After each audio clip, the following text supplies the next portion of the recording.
Okay, first race of the day. Let's see how it goes. The rest of my day have not been so good. I got I got slapped on the wrist with weed possession, so that's a minor setback.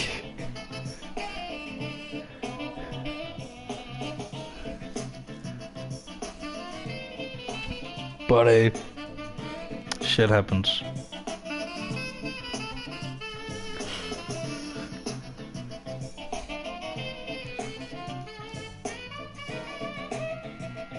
That's like I don't know how big the fine is, but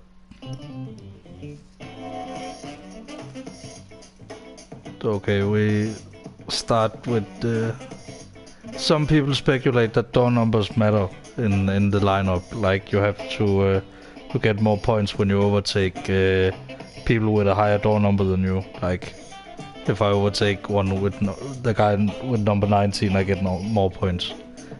So, but apparently nobody got points at all last week. So it's like last week never, this weekend's race never happened at all.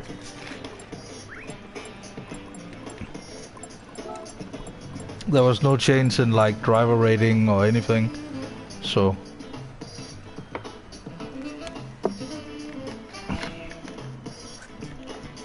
okay, let's see. 7th is our like measuring stick. I don't know how else to say it, but 7th is the bar to go for, because we want 100 points, especially for this.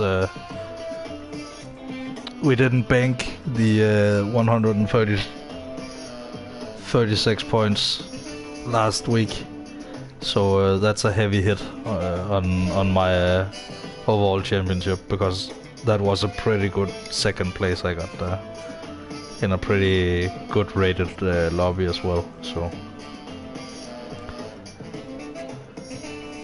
but let's see what we can do on tarmac in a fairly slow car. Like it only has like 150 horsepower, weighs like 1 ton. It's a Mazda MX-5. It's a very nice car.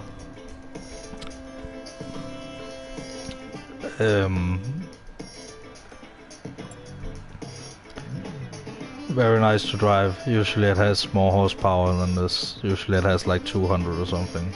But it has to fit into like the N200 category. It's a weird system.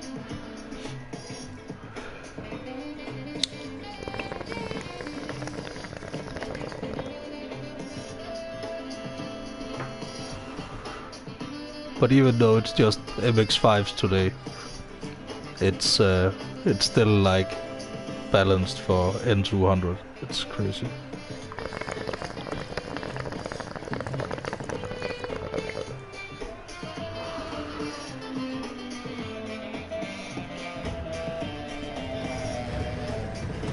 Five-minute qualifier. We're just gonna wait for a tiny hole. But look at the face of that car. It's so happy.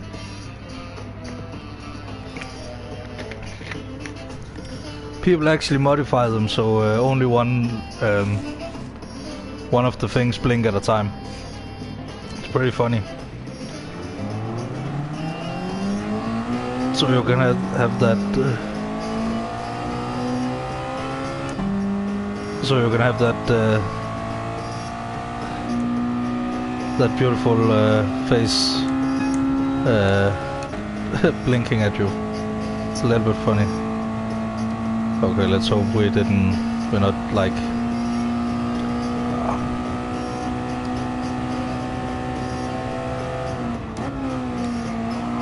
And this race is all about momentum and like keeping the speed up throughout the corners. It's not as much as like making the crazy moves with like high top speeds and stuff. This is more like lower end, a little bit cheaper racing category, but still quite fun and very fun to watch as well in real life. Like the MX-5 Cup is, it's pretty much a classic at this point. Like especially in Britain. In Britain they race these all over, like all the time. Like this specific type of car. Then we just left. This is the most dangerous part of the track, the downhill section. And what's even crazier about this track is that people... This is a... Not only is this a real life track, but it's... yeah, they race here like 12 hours, for 12 hours, so...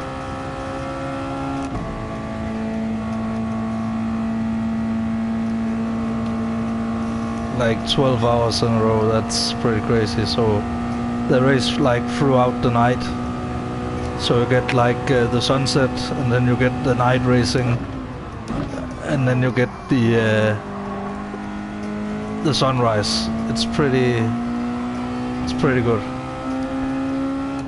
and also very pretty. Let's hope these guys don't get in my way here. It's just, this race is just about flooring it as early as possible.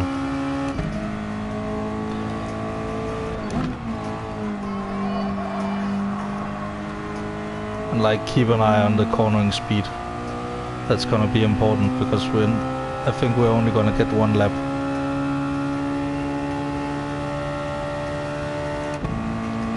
So every like 1/1000th of a second we can get is like huge. Especially in a car this slow.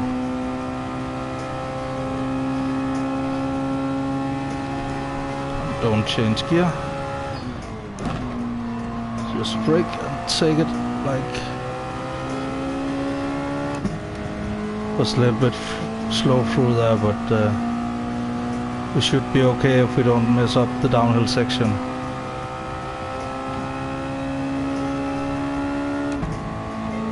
This is only the first race out of 2, so we're a little bit late due to my little incident earlier.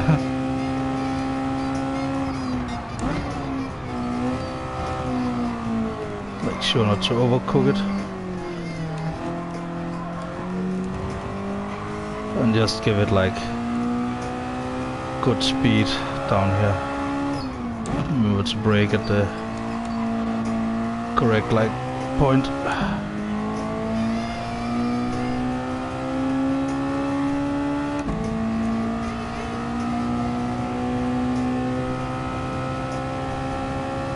And I had no idea if we're in the slipstream or not, but if we are, it's very good.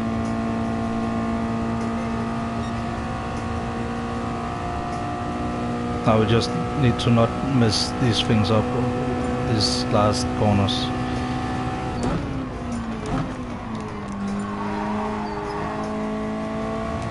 Very good.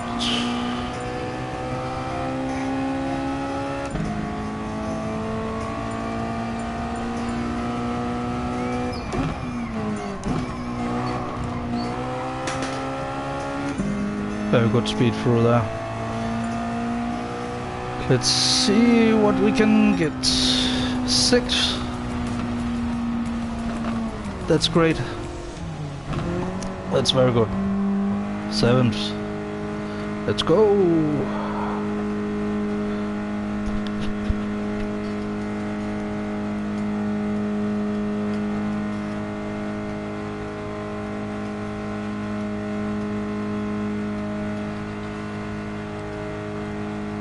Down into 8th.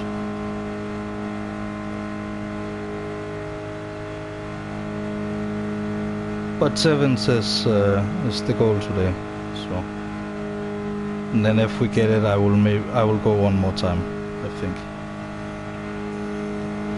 For fuck's sake. 2 seconds. Ah, fucking commercials. In the middle of...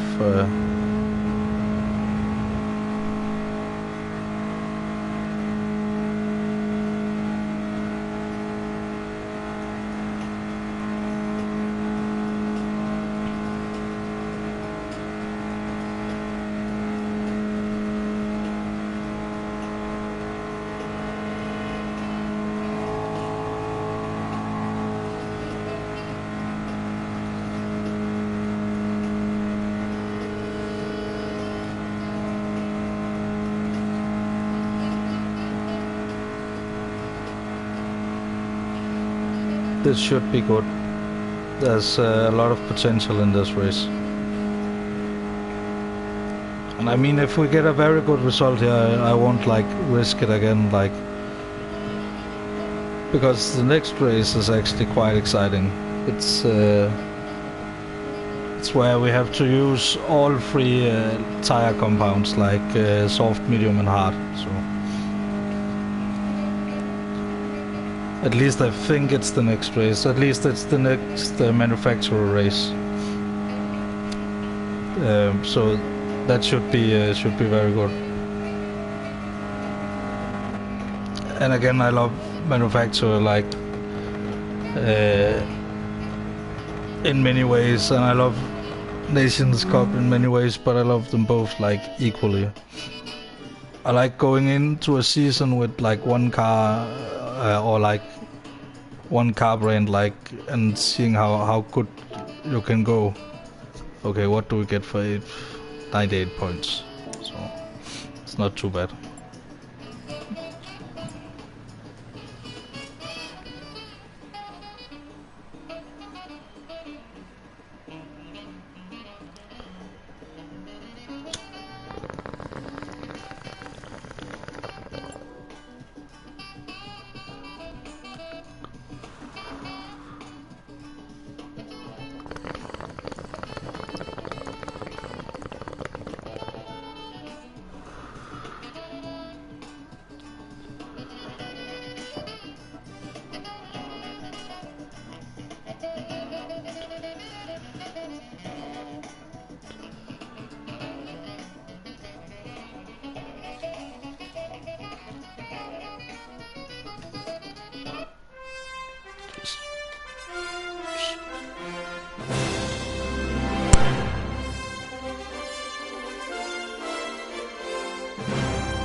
Okay, let's look at the liveries, like, enjoy the car liveries.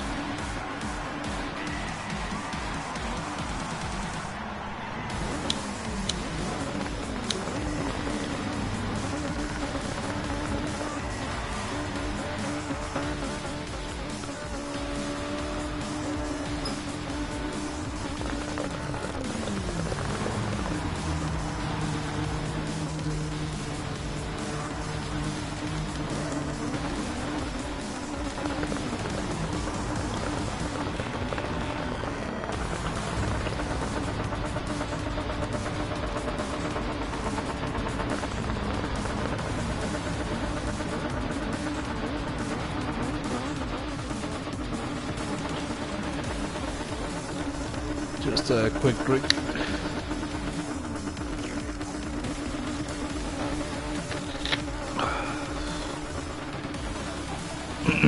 But what I really like about this car is that it's always, no matter no matter the livery, it always looks happy. It's always happy to see you. Oh, that's a classic one behind right there. Not that one, but the other one. That one. That's a classic right there. That's the Le Mans winning livery from, I don't know, 95 or something. I don't know. I don't remember the year, but I remember that the type of engines they used got banned the year after.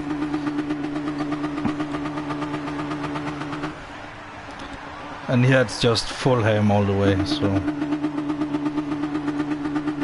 it's just about keeping out of trouble.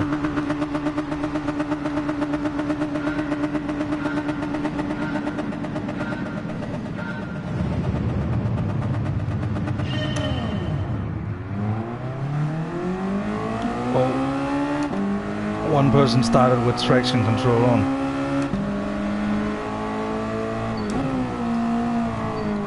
Don't push me, what? Da da da da da da da da da da.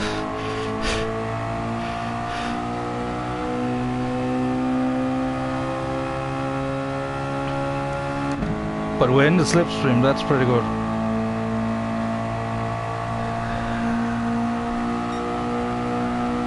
I mean, look at this train right here.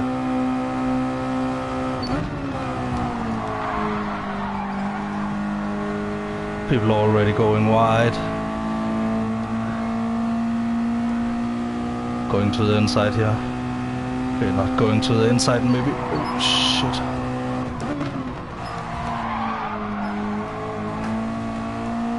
Maybe a little bit dirty, but it was also very tight.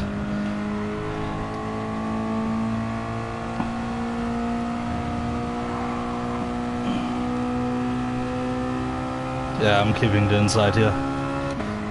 Nothing you can do about it. See.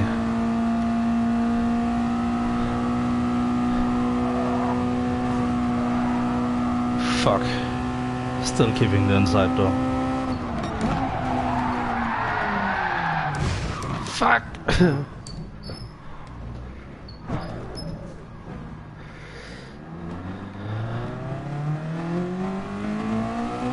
This downhill section is dangerous, and it will most likely take more casualties.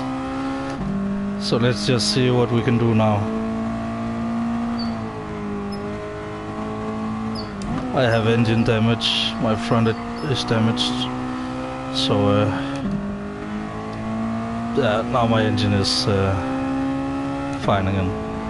It's like there's two modes of like damage things here.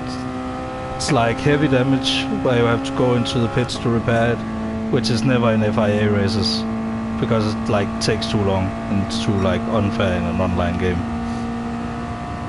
But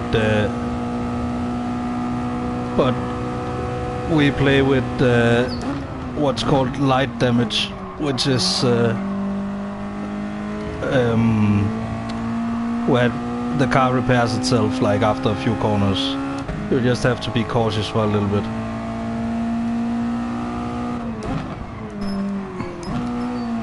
But that first downhill section really caught me off guard. But we can still do this. We can still get a good result.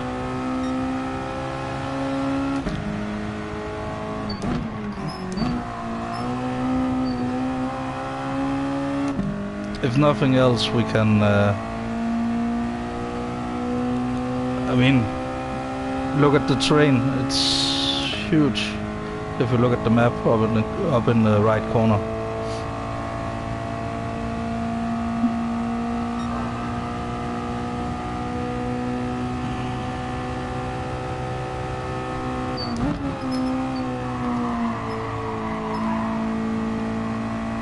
I just need to be aware of my tires.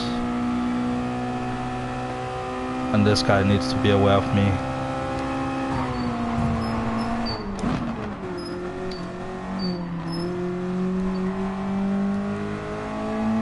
Give him a little more space because I bumped him accidentally. So I don't want to be like bump him and then like overtake him even more dirty, you know. We have 9 laps to go and we've made up a few positions already, so.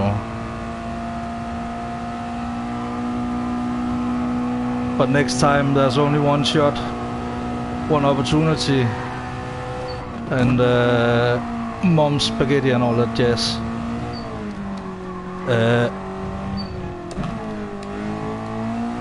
By my favorite rapper, the Green Eminem.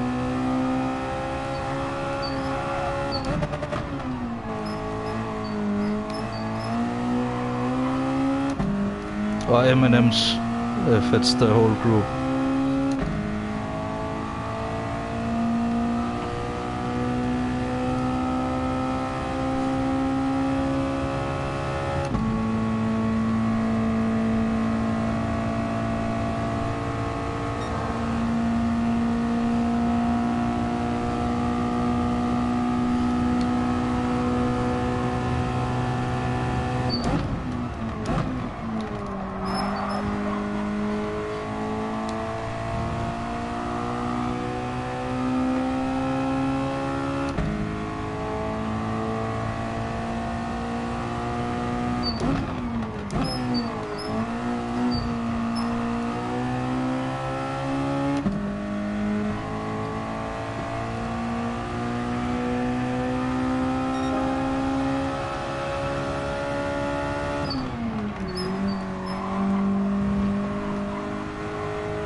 Right now we're just on a mission to like salvage as many points as we can for the next race.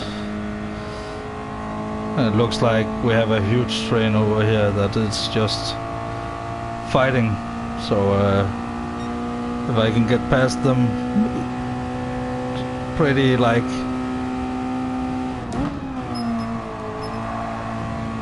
I have to go in like a surgeon though. Like a surgeon.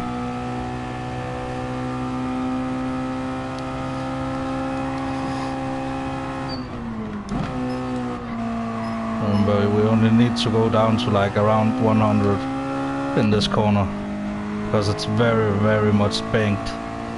So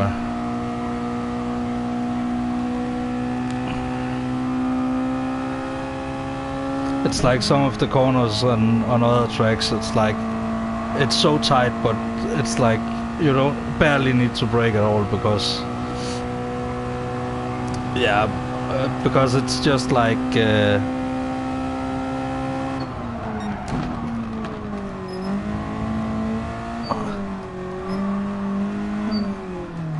as usual yellow flag down here. It's only good news for us.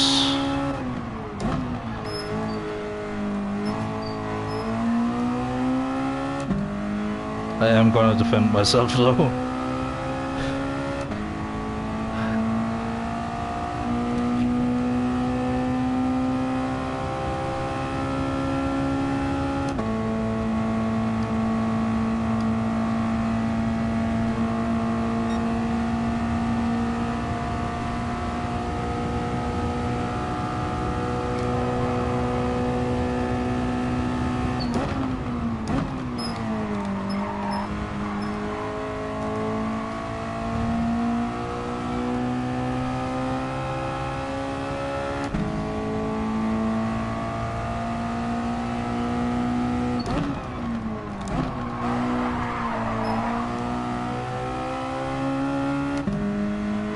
It's like lap 3 and my tires are already dead because of that that incident, but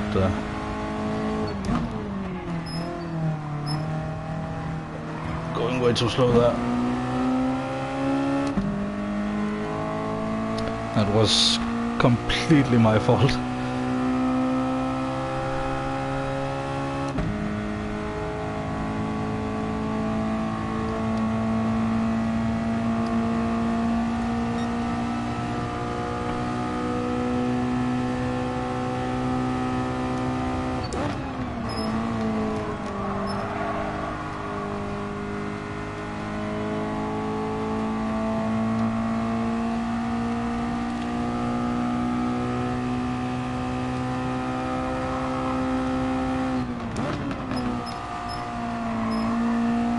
See? Not so much braking, it's just going.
A yellow flag here, what the fuck?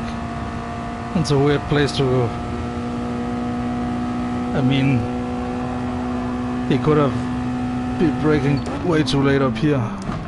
So the yellow flag could have been here, but yeah, that must have been it.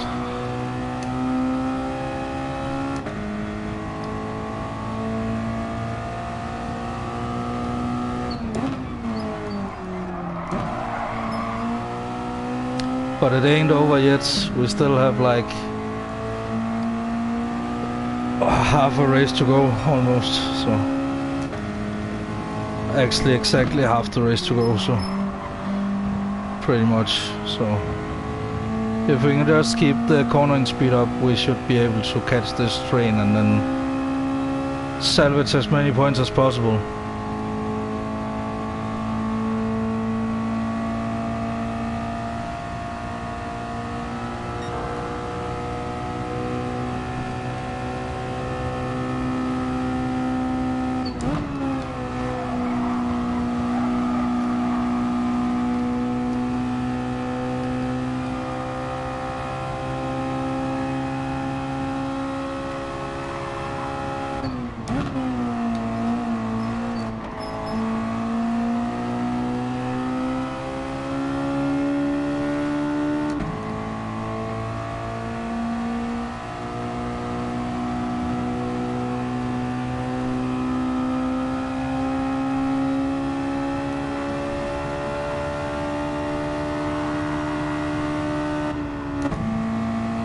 Forgot to change gear. That's an important part as well. Even though we change it.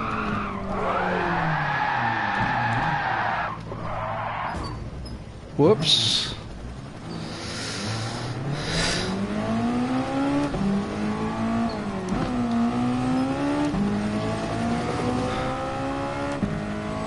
Hi, Jack. I just spun my car twice in the same corner. But if you know this track, which I don't know if you do, but if you do, you will know the downhill section is quite the thing. Let's get some music.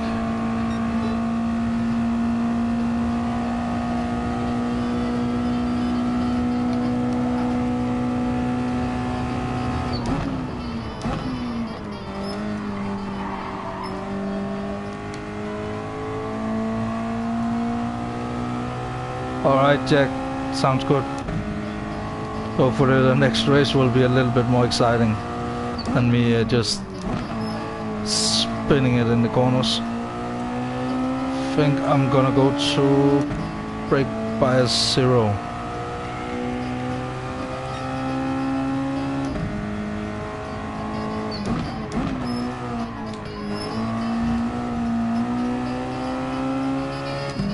Hi, Ducky. As you can see, this race is not going terribly well right now, but it's the first race of the day for me, and also the next to last one, because sadly I missed quite a few time slots today because I had a little incident earlier, which involved me getting slapped on the wrist with weed possession. So yeah, that took a little while to sort out. So. But the next race will be better, I promise you. And after this we will, I don't know,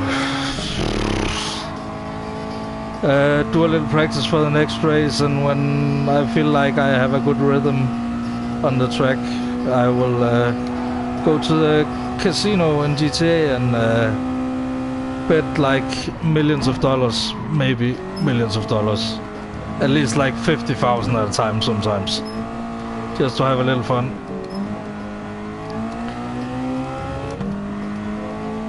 Because I feel like winning the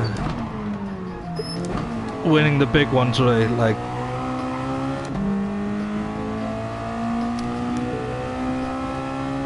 But that's a maybe.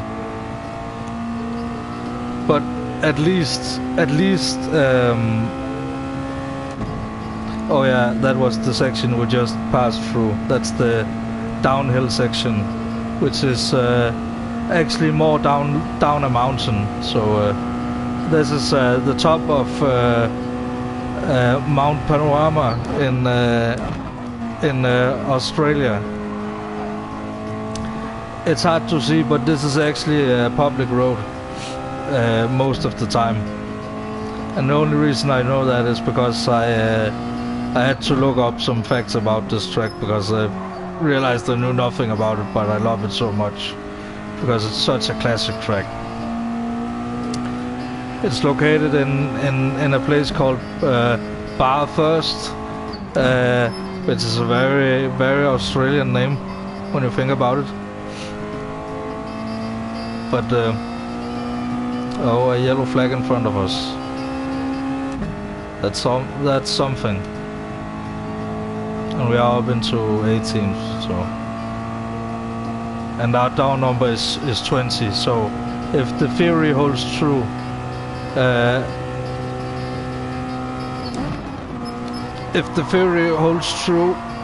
I should be getting some points after this anyway.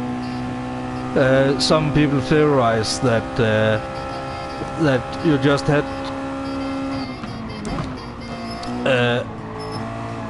some people. Oh shit! Nice.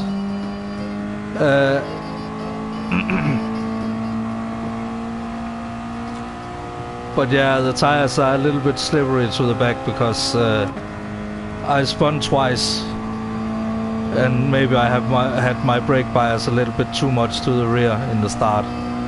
So right now I have like 0 like tires left on the rear, so I have to go really slow here. Like wee! It's like a roller coaster down here, like wee! And the crazy thing is they do 12-hour races here in GT3 cars, which is like Porsche 911s, Mercedes AMGs, Audi R8s, things like that.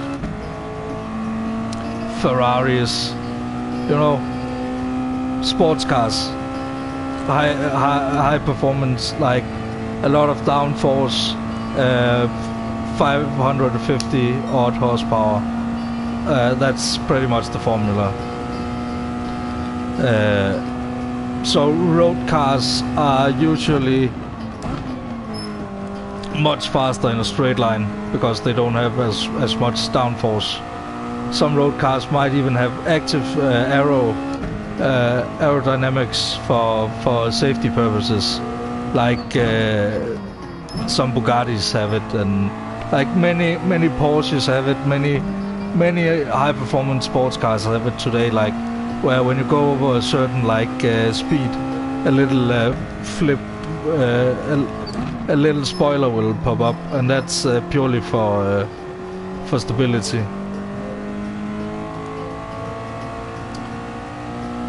And it actually works. It's incredible how much such a little spoiler works. But road cars usually much faster than GT cars, because they're limited to 550.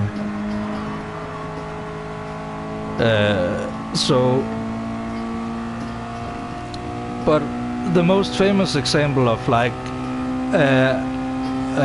they're called like lip spoilers, you know, the small ones, like that's just like a little bit of a tip off the back, like a tiny dogtail. The most famous example would be the Audi TT, which was famous for being unstable in high speeds, until they added that tiny spoiler and actually retrofitted it to every Audi TT they had sold. So originally they wanted the Audi TT to be like rounded at the end, but I actually really like the silhouette or the how shall I say, like the side view of the Audi TT, also the back view. It's quite a nice car to look at.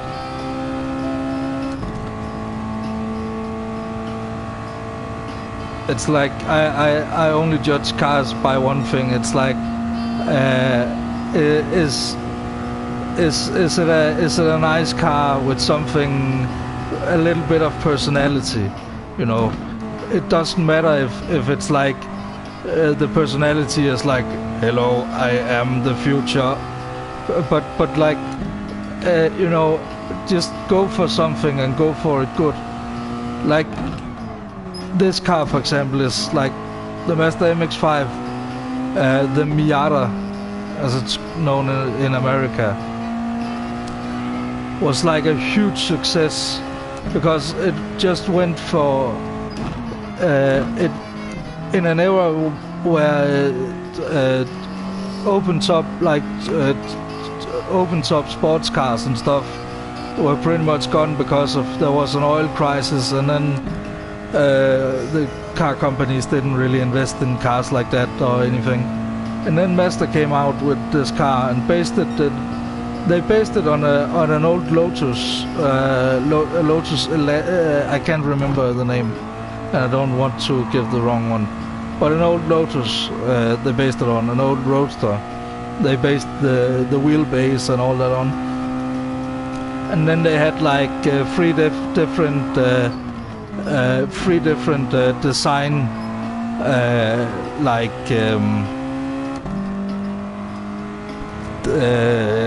design teams work on like different designs, and there was one with the engine in the middle instead of in the front, like in the back, but they opted for this charming little design, and they actually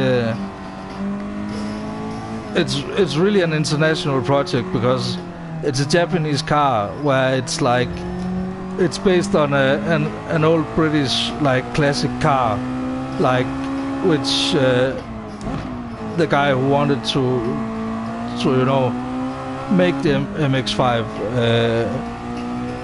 he wanted to make like a fun sports car, not too much raw power, but like feels like an old school sports car, like it's very fun and very lively. Like when you drive these cars, it's so fun. It's like being in a roller coaster. It's like you're, especially in the new one. I know it sounds a little bit like propaganda, but it's really like when you close your eyes and you like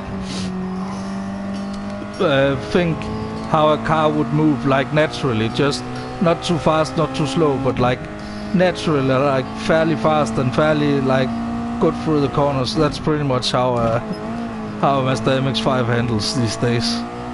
They're amazing. And the best part about them is they're built for like the everyman. Like they're meant to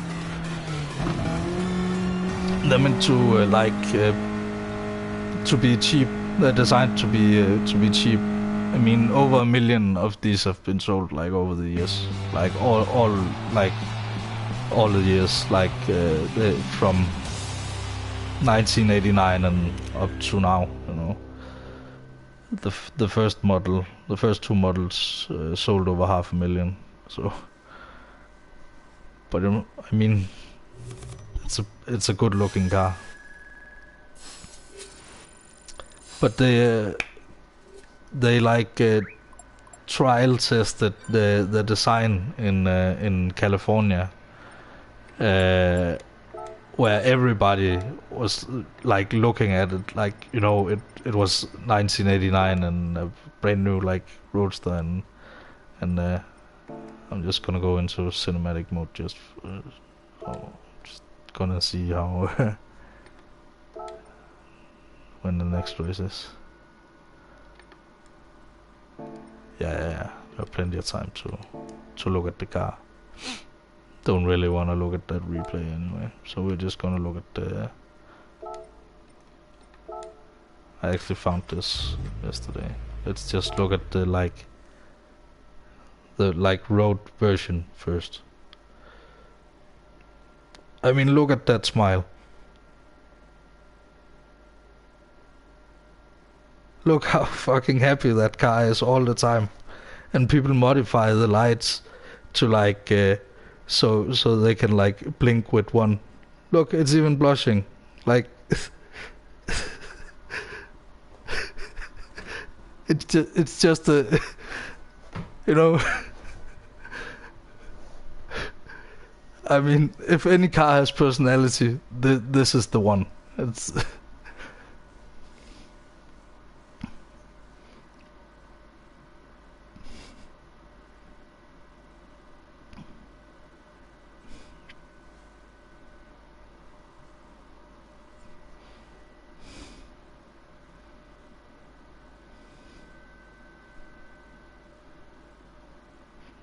but like I know a lot of Americans say that the MX-5 is like down on power and stuff, but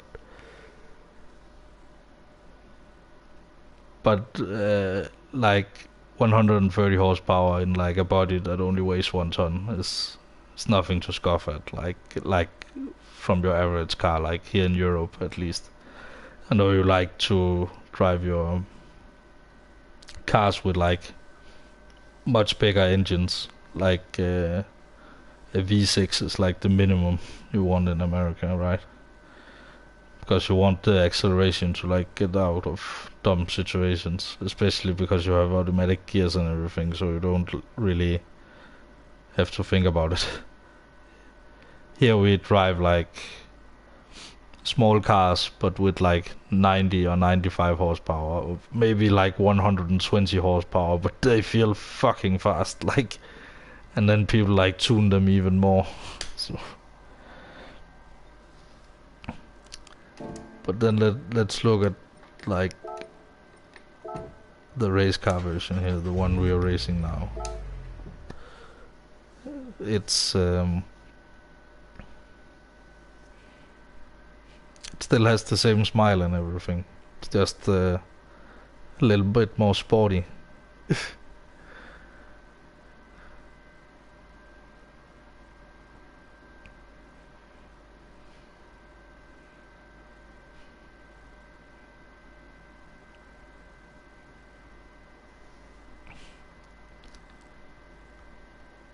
I think that car and the Lancia Stratos has like the cutest car faces on planet Earth. Like some cars look, you know, and I know it sounds a little crazy, but you know, when you see it, you can't unsee it, you know. Uh, uh, but like the they look like they have such a huge smile, especially with like the pop-up headlights, and especially with a Mazda MX-5 because they're so fucking cheap. It's like one of the cheapest cars you can get. Like especially in America, it's like a good beginner car. I've heard like it's like every guy I watch like good beginner cars or something like when it's like American. First of all, I can't really use it for anything because the market is totally different over here. But it's still interesting. But the Mazda MX-5 is always an option, pretty much. I think they're like they say it's like maybe $5,000. If that sounds does that sound correct at all? Like uh, it's like it's not like a total banger, like a total rusty fucking car. I mean, you can buy them like that, but it's not like a super expensive car either. Like not that expensive. It's like fairly cheap, no matter which one you get. Like as long as you get one of the old ones. Except for the red ones with the first generation red ones with pop-up headlights. They uh, they overshoot the market a little bit. Uh, and maybe the blue ones as well overshoot the market as well a little bit, especially in America. I know Americans like the blue cars. I mean, we like blue cars over here as well, but uh, for those in the know, like historically, blue is like the American like racing color. Uh, and France also has blue, but then America mixed it up with like blue and white, and that's how I came to the conclusion. Since the Italians already have the red, then Denmark must be like red and white, right? So, and it's pretty good looking on all the cars. Also, red is the fastest color. So,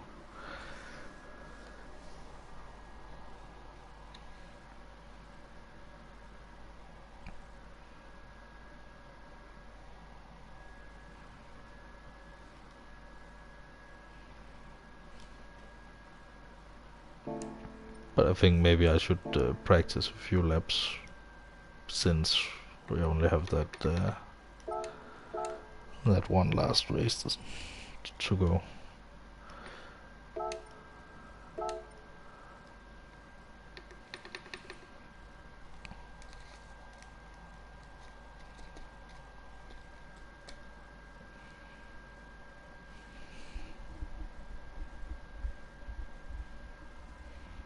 Oh shit, I need to check my score to see if the thing was correct.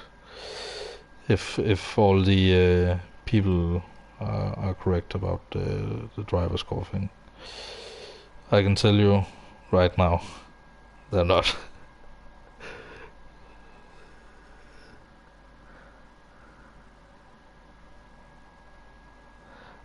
The guys who speak about like driver rating and door numbers, it's bullshit. I lost 1,000 points in that race, and my door number was 20, so I should have gained points no matter what. But hey, only makes the next race easier.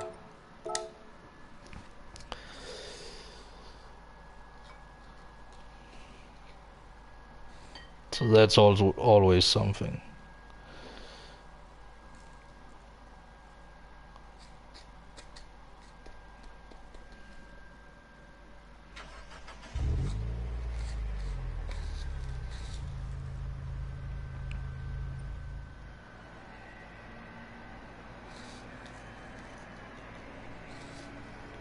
Good to see that you have arrived safely at your destination, Jack.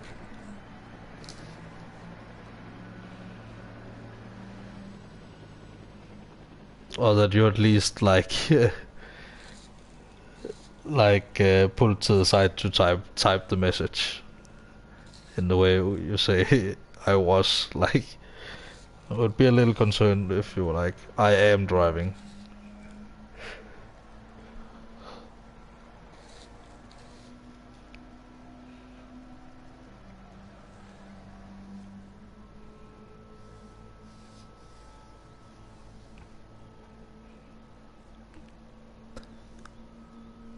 Oh yeah, did you guys see the whole stream Brandy did yesterday with like what remains of Edith Finch? It's like I think the stream was like I saw the time after like saw it on my list after and it's like it's only like 2 hours and 10 minutes. It's actually so it's like pretty easily digestible. I mean, time wise, mentally it's another story, but it's a very good story. Like everything, just I had forgotten so many of the stories in that game, and everything just came back to me like so vividly.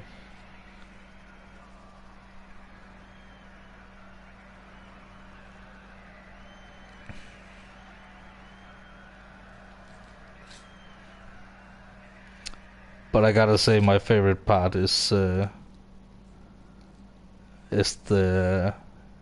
last one of the last stories, Lewis story. That's an extraordinary piece right there. Also, there's a flip book right by the end, like you would make on like uh, uh, a, uh, like a block of sticky notes. You would draw like stickmen, and then you would like draw them in the wrong order because you were like 5, and then you tried like one more time, and then you got it in the right order. But it was pretty cool because then you could make like your stick figures like run and jump and all kinds of things. Like with just like a few frames, you could also just like make like 2 frames, like in caps and underpants. It's like that was the best feature of those books. Like they had these like 2-page animations where it would just flip the page and and it would be like a guy punching another guy in the face or something. I loved those books when I was like maybe it's 10 or something, 10, 11,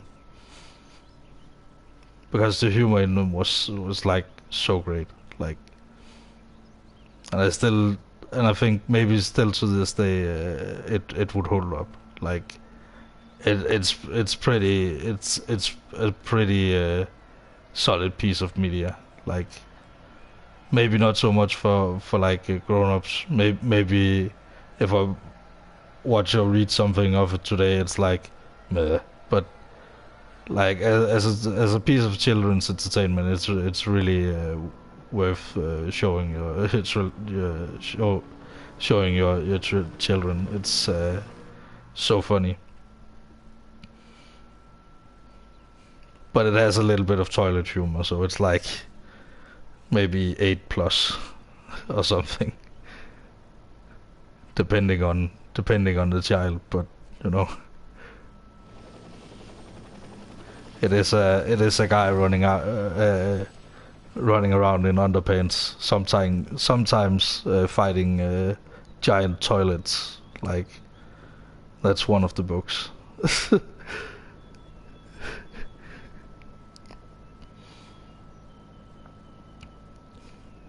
Where did the music go?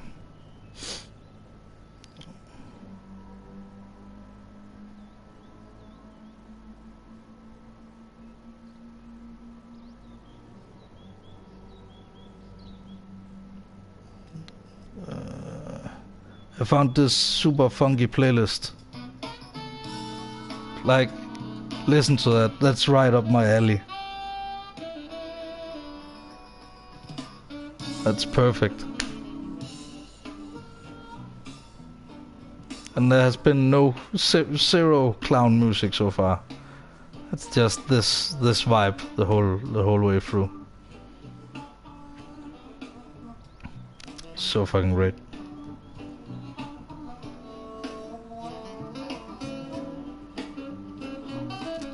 And it's copyright free as well.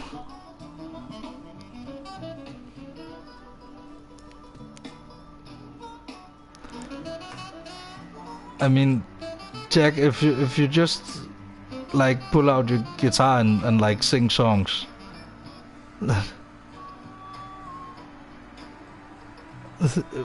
but like Jack, if you just pull out your guitar and sing songs like on live stream, then you shouldn't be able to get a copyright strike, should you? I'm pretty sure. So if you just want to jam around the campfire like one night when we're drinking or something, we should totally do that. Fuck the delay, like we're gonna work through the delay. It's gonna be very, very funky.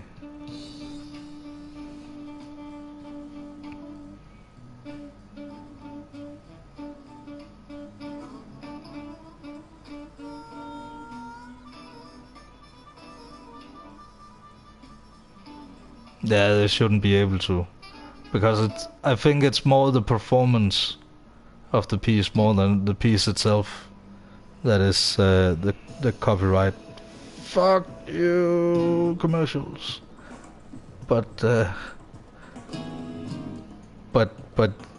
yeah, as far as I have understood from my many years in music school, like all the way from like I have been to like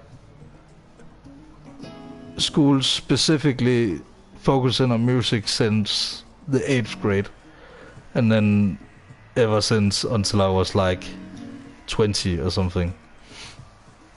And then I have been a little bit in and out of some music schools as well for like individual lessons and stuff.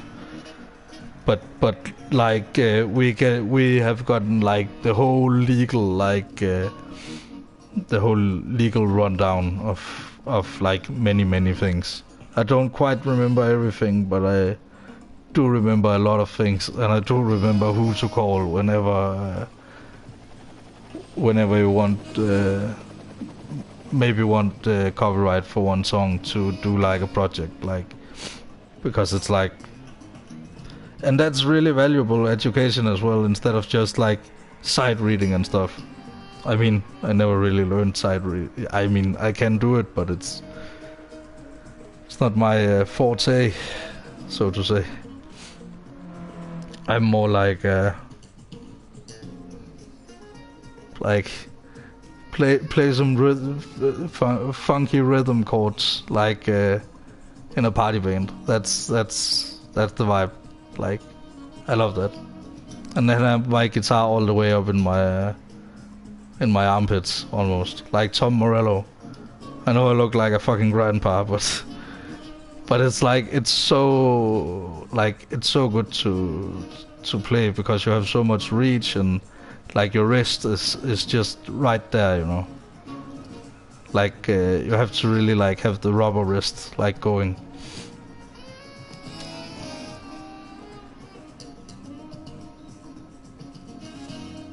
So it's like, even though I've never been like a lead guitarist by any means, like in any like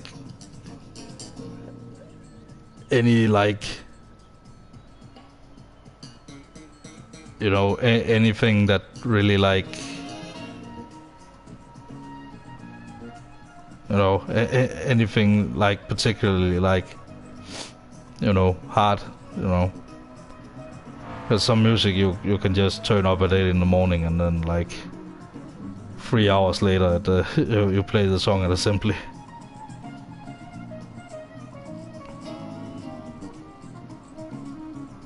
Yeah, that's a good skill, Jack, because that's a learned skill as well.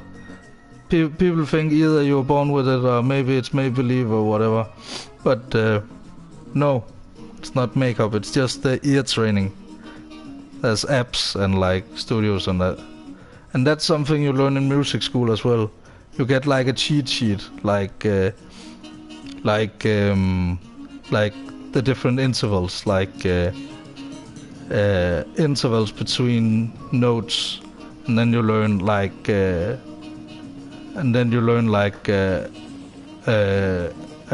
or different songs like that begins with those intervals. I can show you later. We'll do the whole ukulele thing after because it's like short string ukulele after, and looking at like cars in cinematic mode. But there you learn like different songs, like the minor second, the very very very like just two notes right next to each other. That's a minor second. That's like the Jaws thing. Duh, duh. That's how a minor second sounds. And a major second sounds like the first step in like a major scale, like duh, duh. Like it's you know, you have duh, duh, duh, duh, duh, all that. So it's I'm not really, like, my voice is not so clean. Or rather play it on a. That's why we use pianos and stuff when we do that in classrooms. We don't use guitars either. We just use the piano because every theory and stuff is. I can teach you how to read all that stuff because it's very useful, even though you can hear like things. I can maybe even help you to, like, I don't know. It sounds like you have maybe better like ears than me even. So doesn't sound like you even have trouble like splitting up chords, like, you know, in your head, like splitting up the individual notes so you like can play it like. But it's you know, it's a matter of practice. It's not a matter whether you're born with it or not. And I really, you know, people who are born with it, sure, I'm a little bit jealous, but like learning those things is like very fun. All right, then we will work on splitting up some chords then. See you next time, Ducky. Hopefully we will win this race or something. Like, listen to that bass and that.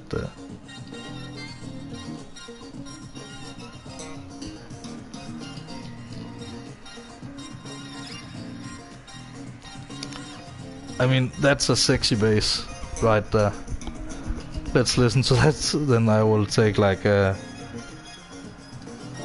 small break. I'm just gonna look at the timer just so I don't miss the race. 15 minutes. So.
That's some nice things.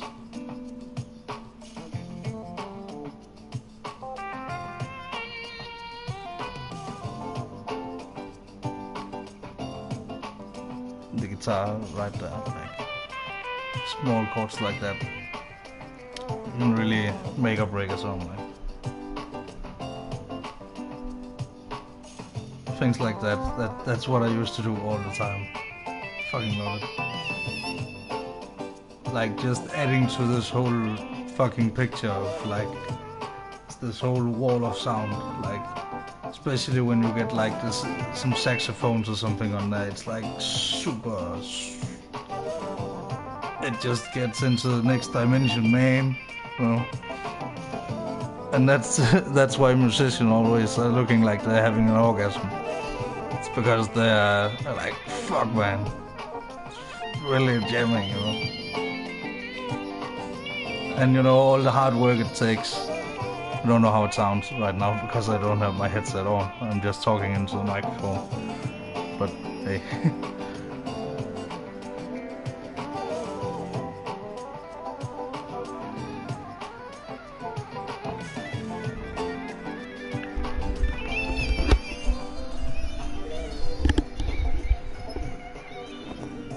Okay, let's warm up.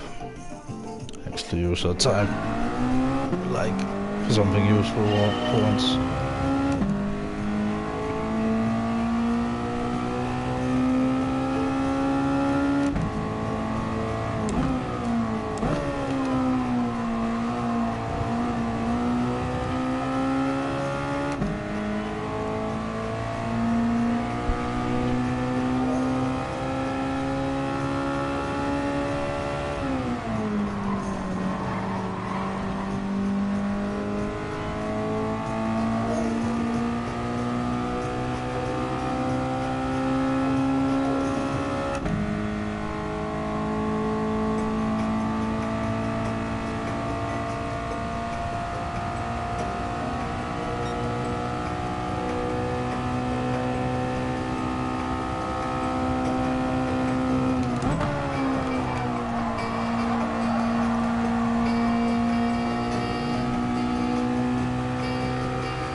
Driving into the sunset like an Australian cowboy over here.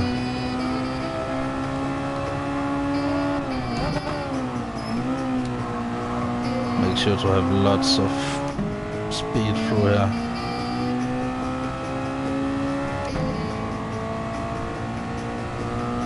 The speed.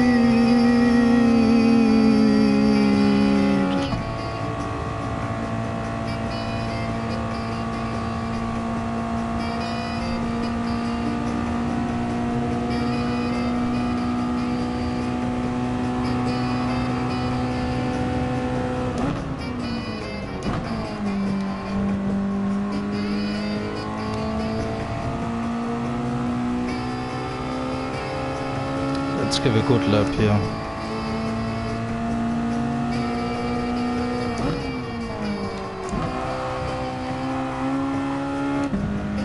It was very good. But we need to be at 0. Or else we will most likely overcook it into the corner on top of the hill.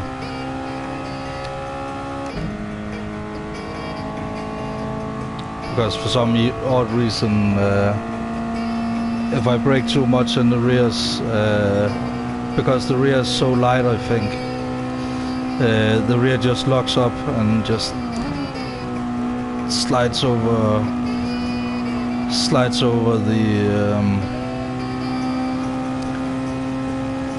the asphalt.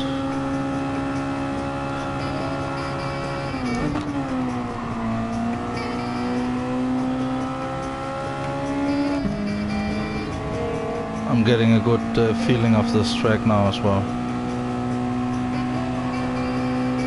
It's the music. It gives me the good feeling of the track, you know. Laying down the rubber.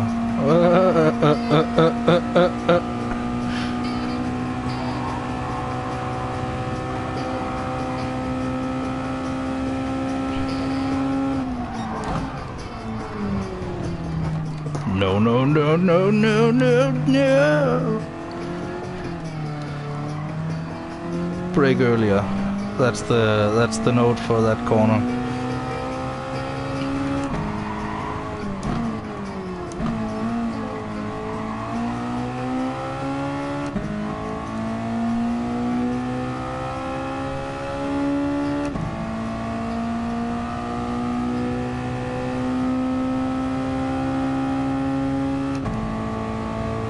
What did you think of my Cleveland impression, by the way? On the way down on the hill.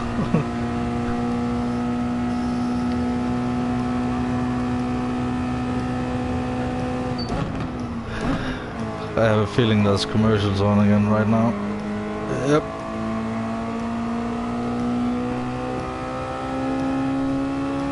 So I'm very, very sorry if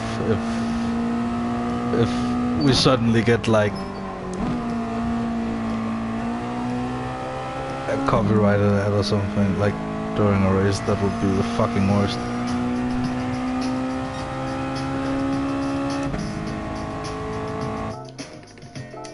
Alright.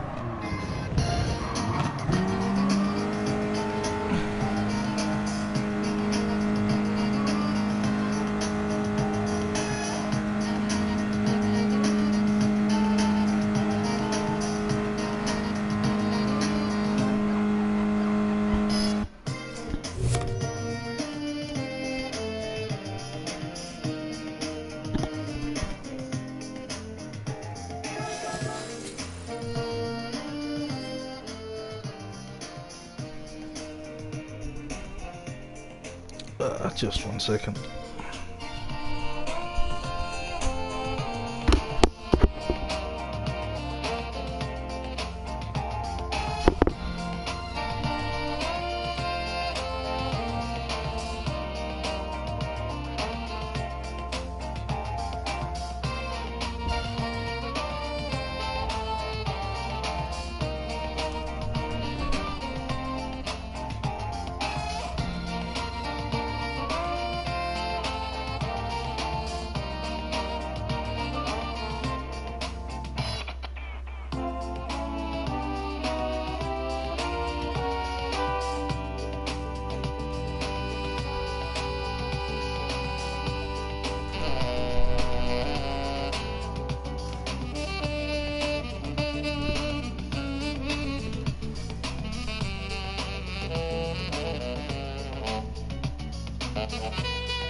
Okay, the race will begin very, very, very soon.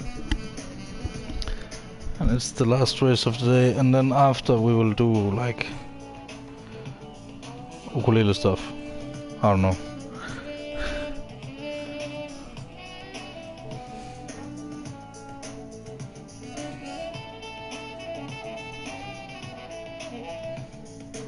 Maybe even try to distinguish a few chords. Ooh. Things like major and minor and stuff. Like that's where you start your like, because that's where every other thing is like built off of, you know.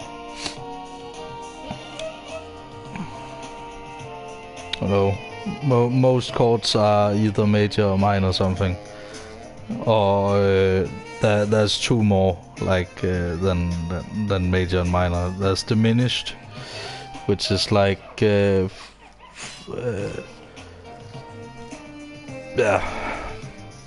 hard to explain right now. And then there's augmented.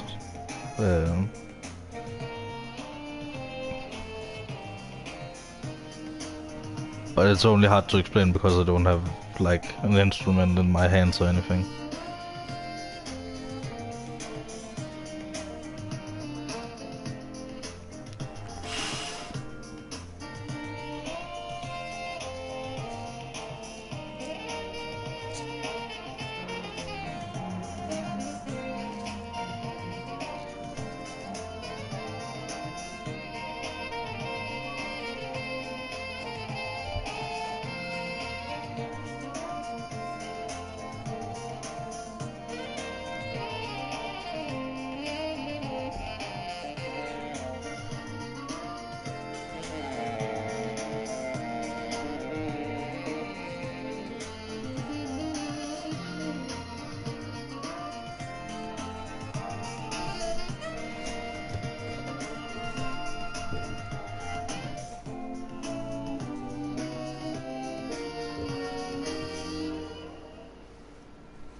Let's get something a little less.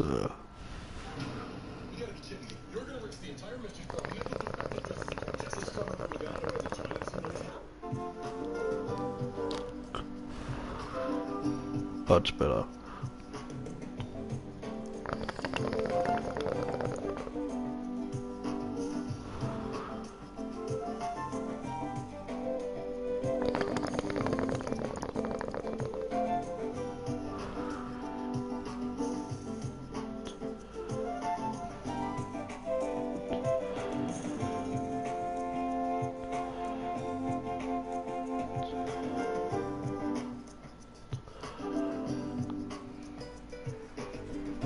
Alright, going into the last race of the day.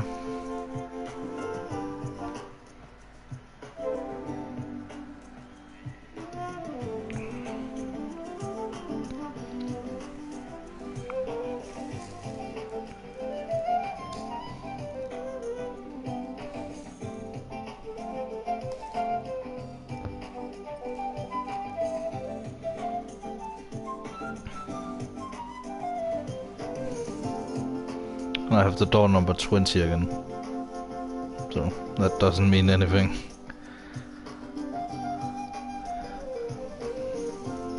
What means something is getting the top 10, I'm pretty sure.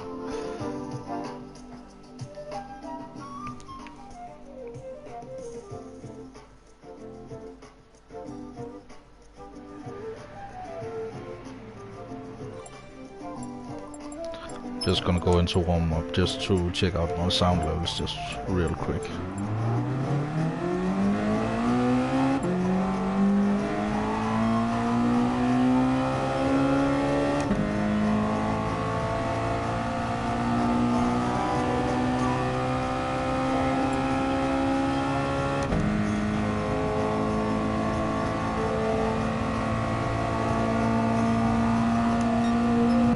Perfect. I don't know how the sound levels are for you, but for me they are exactly how I want them to be. But I can adjust like the sound on switch on my headset, so.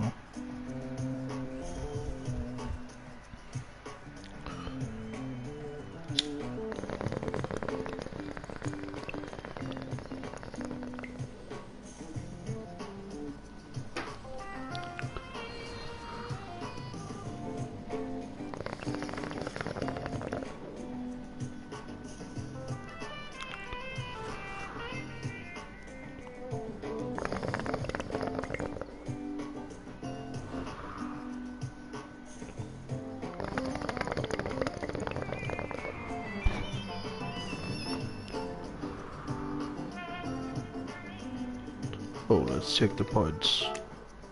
A little lower than last time. But 7th. Still be good. It's the magical 100 points.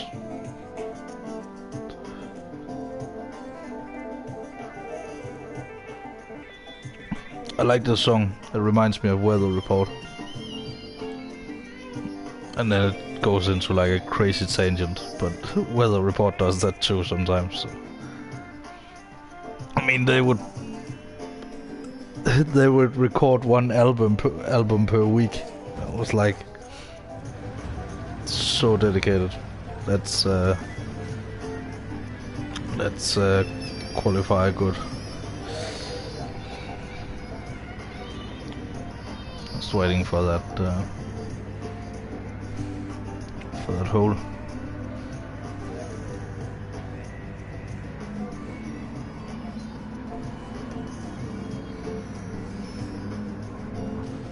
Okay, I'm gonna go out and then create my own.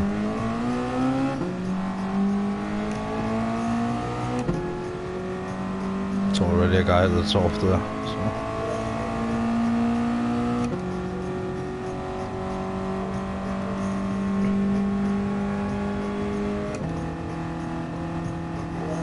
And the way I'm doing this is just by like short shifting a bunch.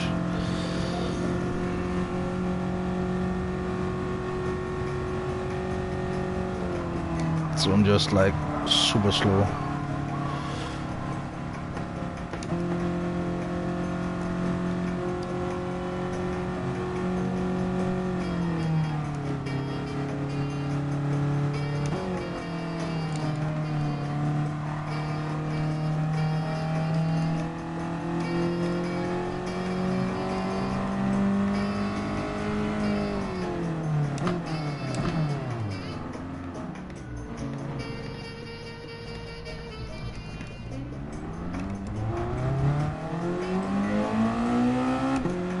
I think that was well worth it.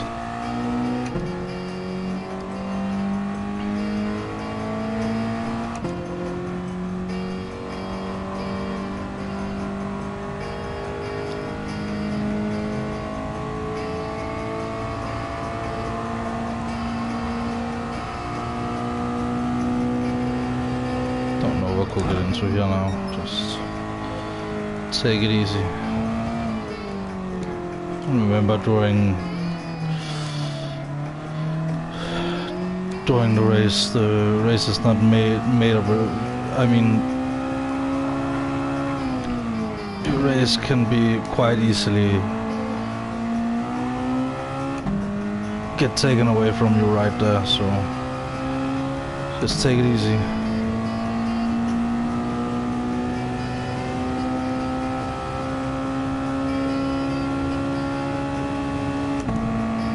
Just build up a little speed. That guy is slowing down. Good. That's very good. He knows how to do qualifying. That's refreshing to see. Now we just need to nail this one. And we even have this slipstream, so. But not too much slipstream.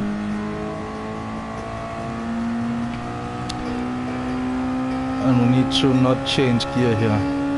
Like.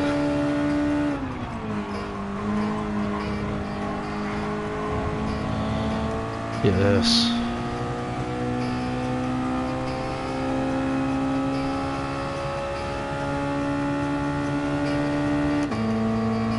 And then pull out every single like 1/1000th of a second we can get.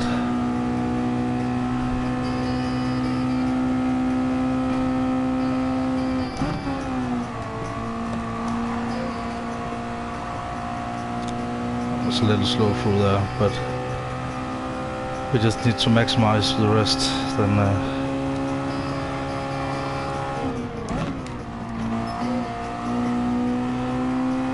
that's good. Very, very good.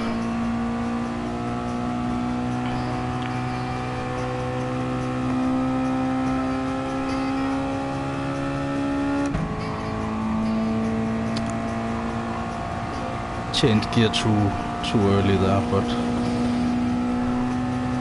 slower to change down again, so okay.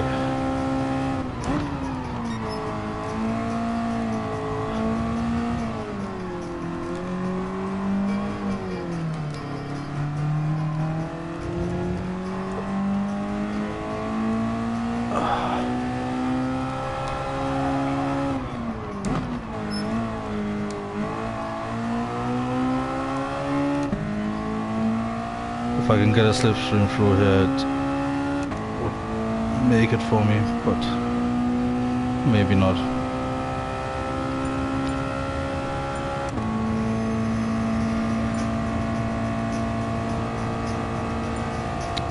It is not times that I cannot beat naturally, so I just need to concentrate now.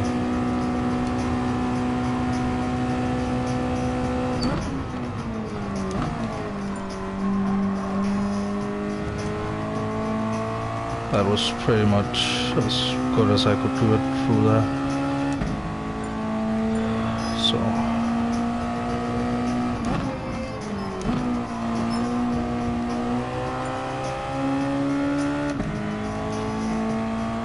okay, let's see. 14's not the best, but I think I was missing the slipstream there. But let's see what we can do in the race. I mean, it's 9 laps, so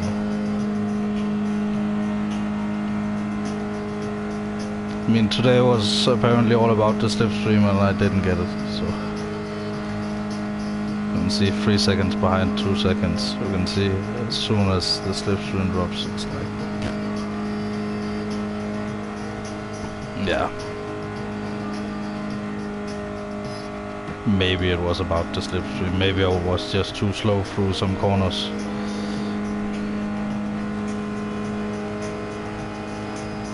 I'm just not quite focused today, you know.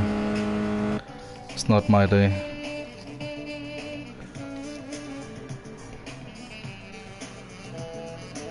Starting 16th. So.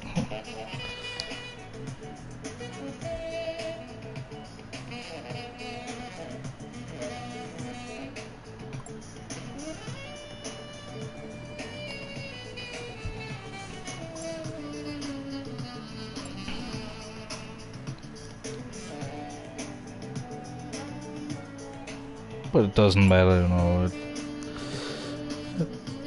There's bad results won't count in the final score, so. And you can see I have 254 points right now, so not much to beat. I think I got 49 points in the last race, so.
And just enjoy the liveries, like as always. People come up with some creative stuff sometimes.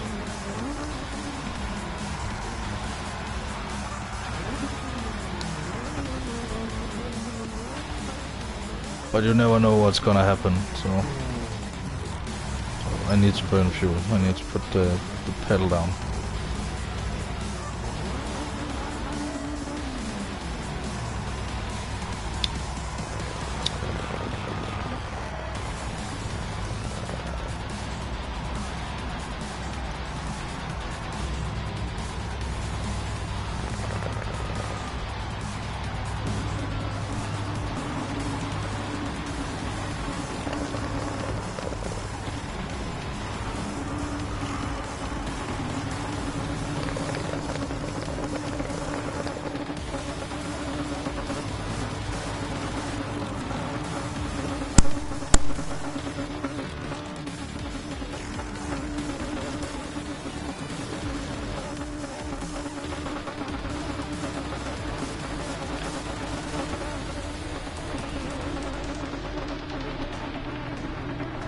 Look, it's me.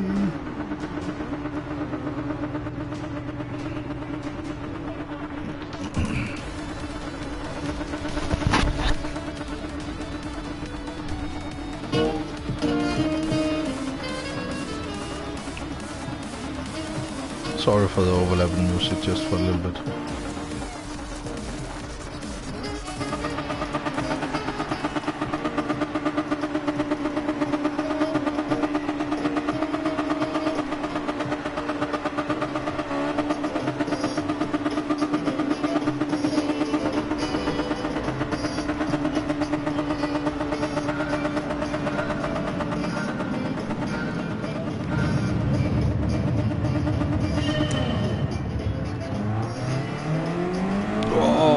Completely botched the start.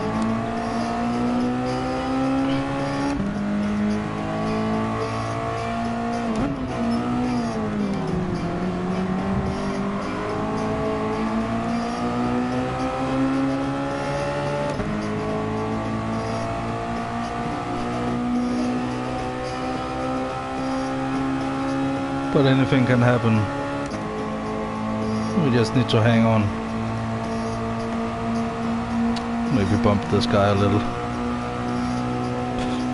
Just because we can't get around.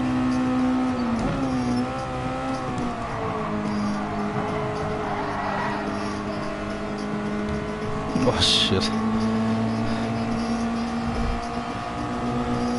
Relax, dudes.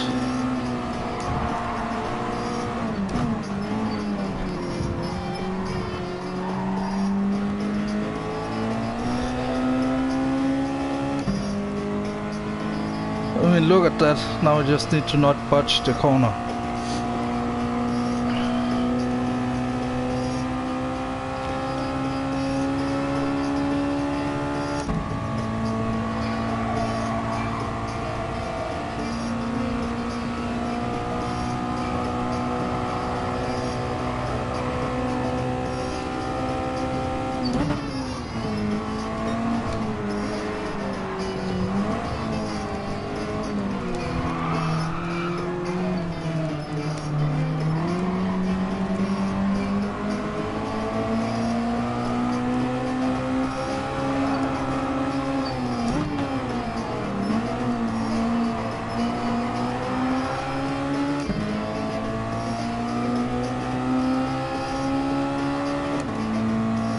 Not a bad first lap.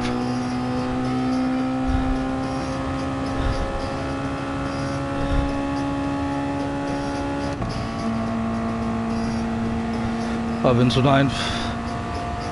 Just concentrate now.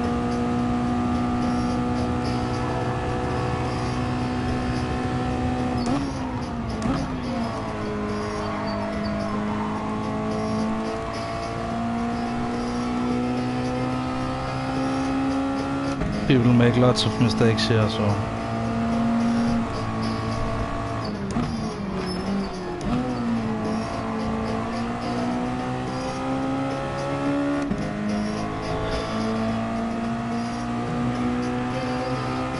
only 7 seconds behind the first place. So.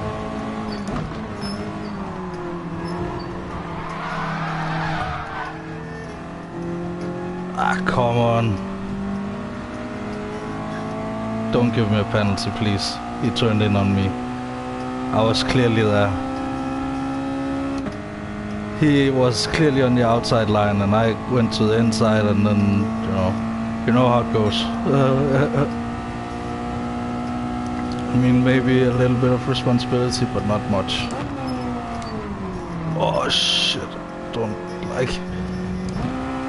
I understand you're frustrated, dude, but don't do that. Oh my god, it's Lightning McQueen. We don't have any chances here.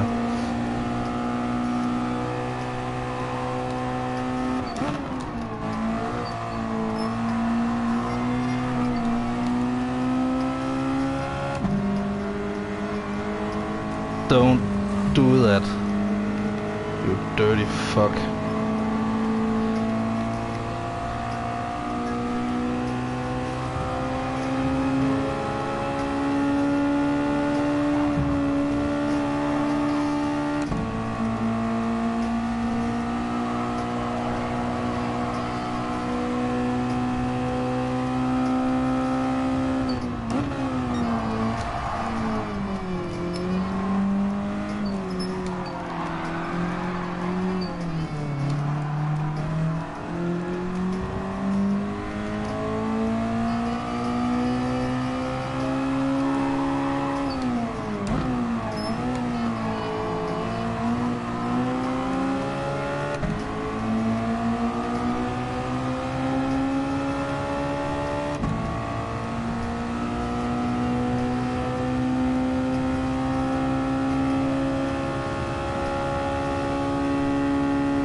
inside here.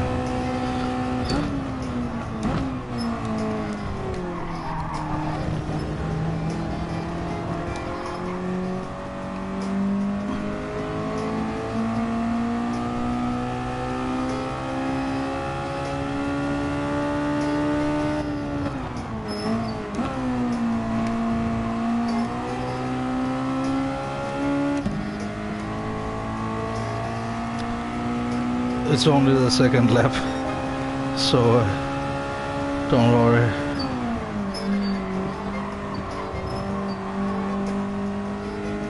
Plenty of maneuvers to be had, plenty of catching up to do. So.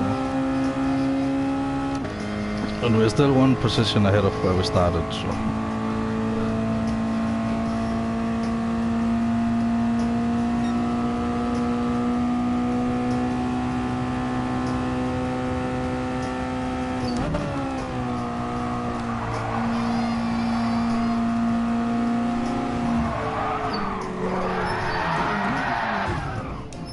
Spoke too early there.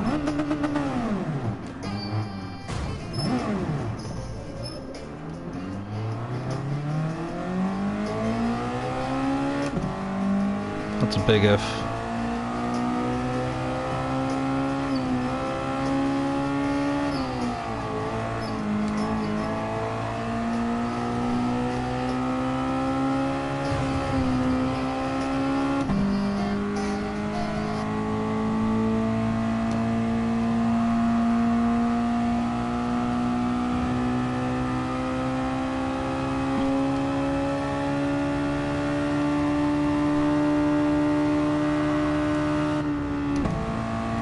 Forgot to change gear. Forget everything.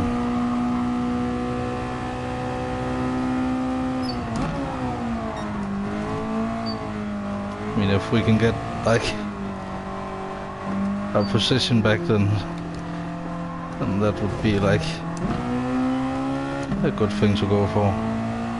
Especially now that our tires are totally fucked.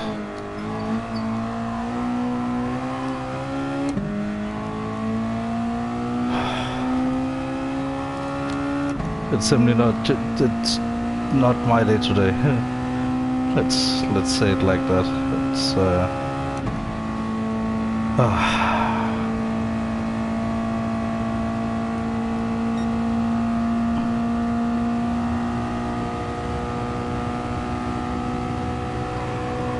I mean, that weird possession thing hanging all over my head now is like a little bit stressful as well, so but it's like it's nothing going to happen about it. It's not like I'm facing jail or anything. I'm barely gonna get a fine, I think. Might get off with a slap on the wrist, but it's still like it's uncomfortable to be on the radar like that.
okay, I'm catching up to 16th.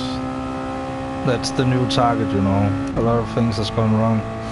Now we just need to like concentrate on getting it back.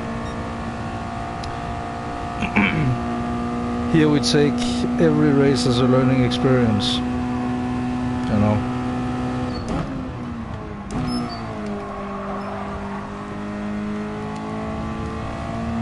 And while you're learning your lessons, you get bumped down a little bit, and when you have learned the lessons you need to learn for the particular week, then yeah, then you get bumped up again, you know. So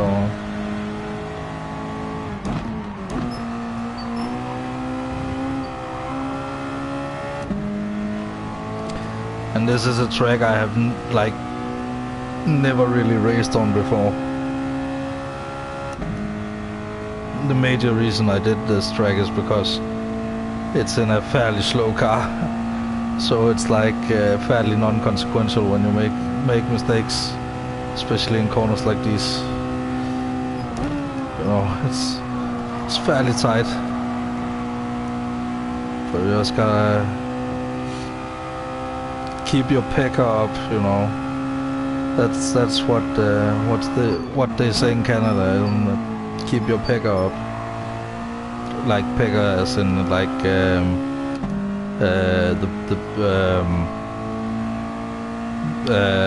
bill of like a bird, like a pecker, like a woodpecker.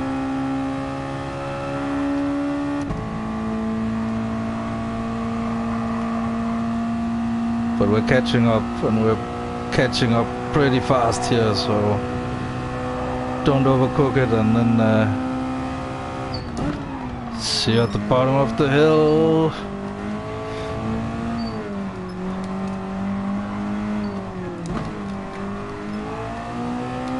Can I pass through?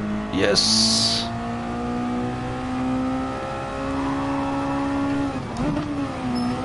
I hope he doesn't dive for me or something. He does have... No, he doesn't have slipstream because he's damaged. So he lost the slip, even. Maybe. Oh, I got the horror cut there. Sorry if you have... I won't do that. I will try to not do that. But like...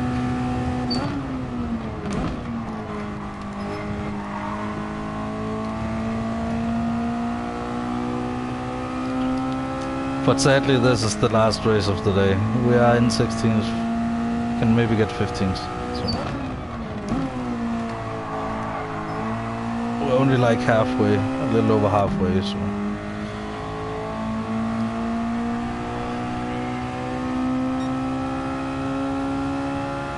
And we haven't destroyed our car completely, so it's not like it's a completely lost cause.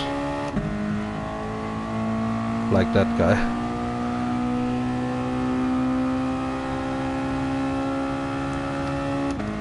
Somebody left. More points for me. Gonna gobble up all those points.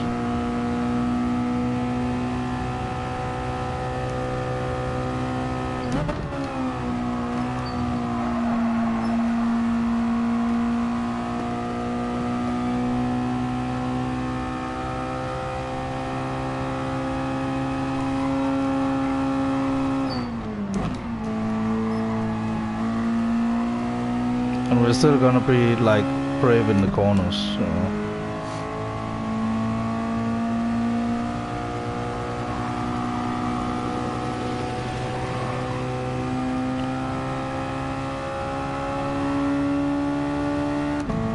Just need to take it a little bit easy downhill, then we should be good. Like not brake too hard.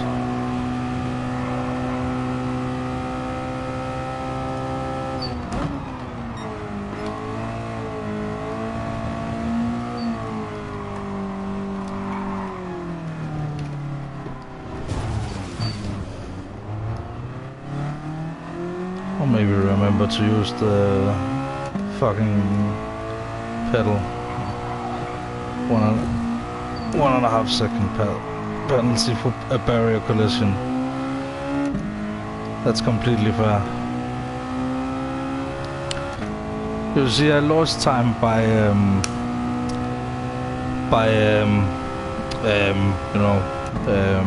hitting that barrier. You know, it completely disrupted the race, so I should of course get a time penalty after an incident like that. But yeah, that's a stupid system, especially in a video game. I know people can wall ride and stuff, but it's like,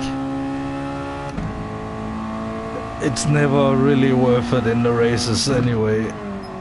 And it's like, what kind of barrier collision is that, you know? Right in the corner. And when you hit with your side, like you're clearly showing effort to like, you're showing clear effort to slow down and to like take the corner.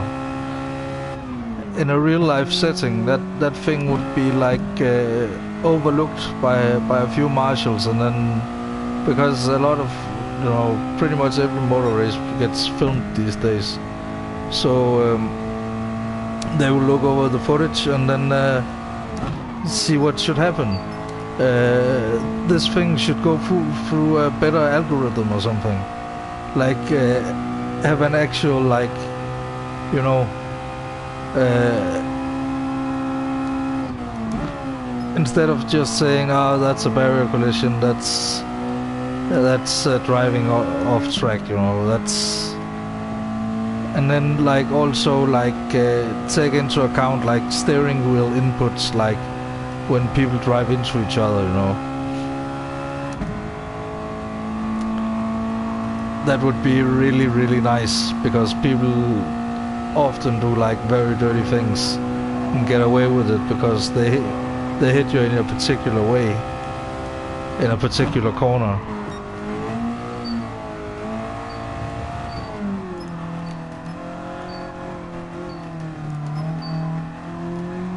And see, the problem last time was that I didn't give any throttle.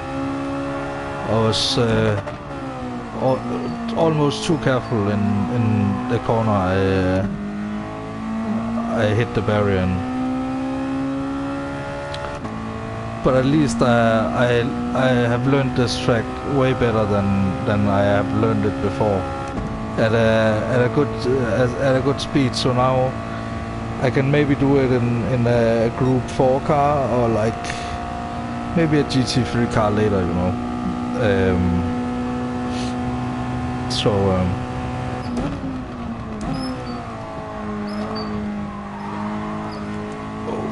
The rear wheels are giving in a little bit.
But this is a very hard track to learn. You know, especially that downhill section is like at higher speeds it's fucking crazy.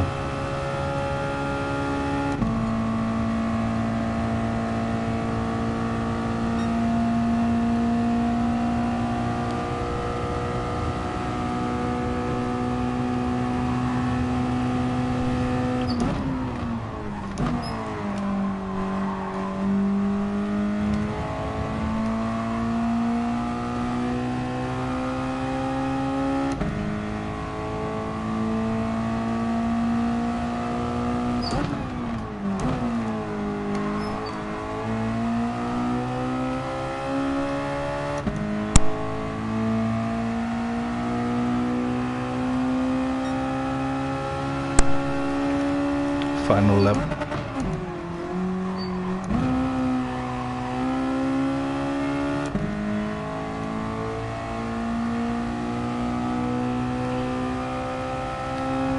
So it has not been the best day for me today, but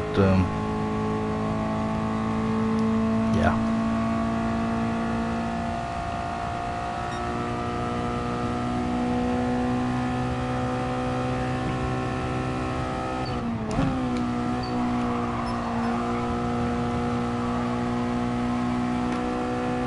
Let's maybe, I don't know, do something a little bit more fun after this. Maybe see what the next race is like. It's always good to know. Because I had a stomach bug earlier this week also, like 2 days after the last race. So it's like, and then with today I haven't had any time to practice. Maybe if I had been on the race for like the whole day and been like focused and stuff, then maybe, but not today.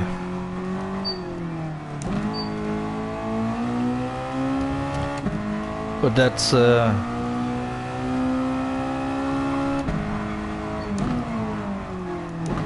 how it goes in any sports, isn't it? You know, you have some days where you're really good, and you have some off days sometimes.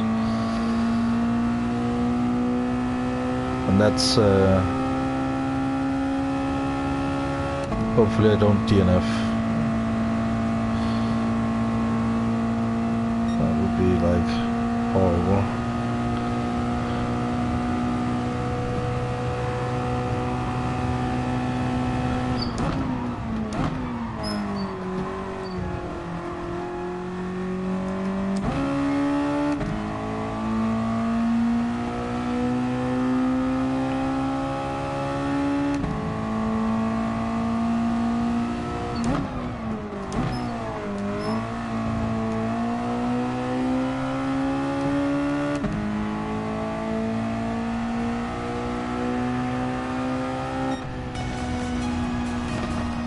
'15th.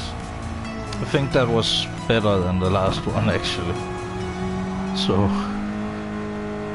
but it's certainly a hit on my driver rating, that's for sure.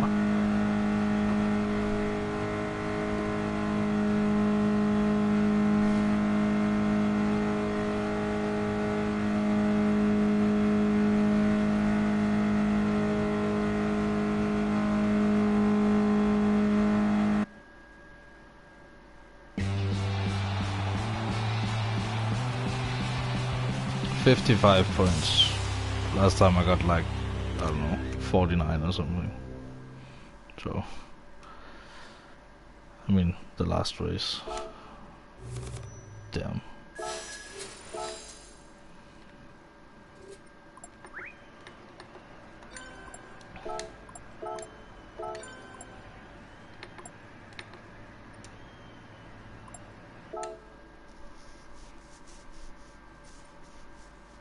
Let's see what the next race is like. Huh. Look at that.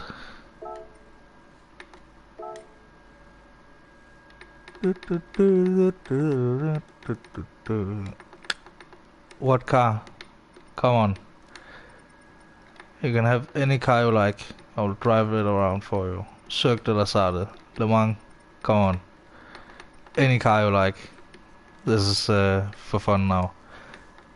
I actually saw this car, this particular car. I saw this year in real life, and wouldn't you know it? It actually, and I only know this from some really obscure like documentary like series with a guy like really old like a guy who brought like talk show TV to Denmark and stuff. Uh, like he went to America and got inspired, and then he made talk show TV, and now he's retired and just want to talk to like interesting people, and now he have made a few TV series about that. And then he went to Tom Christensen's house to like interview him and take a few pictures of him, because he's like an amateur photographer, this interviewer, so he would like to take like some portrait photos of people to like give them in the end of like the show, get a good story and then get a picture that's related to those things. So but you can have any car you like. There's so many. There's Porsches, there's Dodge. I'm probably most likely gonna use the Toyota or the Audi during the race, but like one of these two. But I'm up for driving pretty much anything around right now.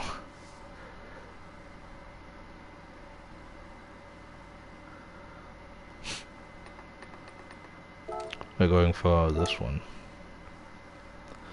Might not be the best looking car you have ever seen, but damn, it is the best sounding car you have ever heard.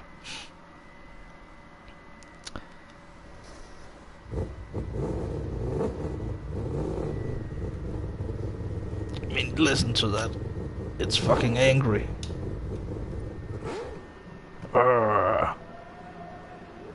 Angry. Listen. You can hear it.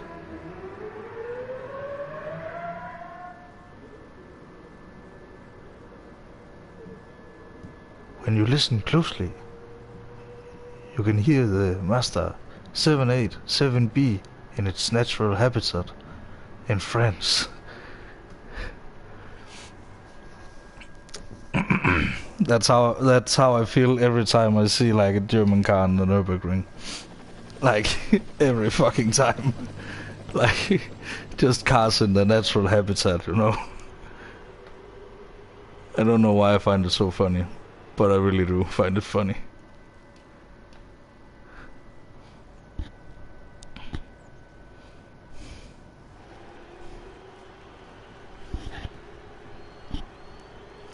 But Cirque de la Sade, that's a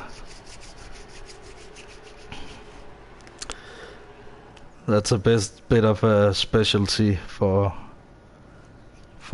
us Danish people. We should know how to drive around here. There's like a huge Danish delegation down there every fucking year, because there's so many Danish drivers down there. I think last year there was 11 or 12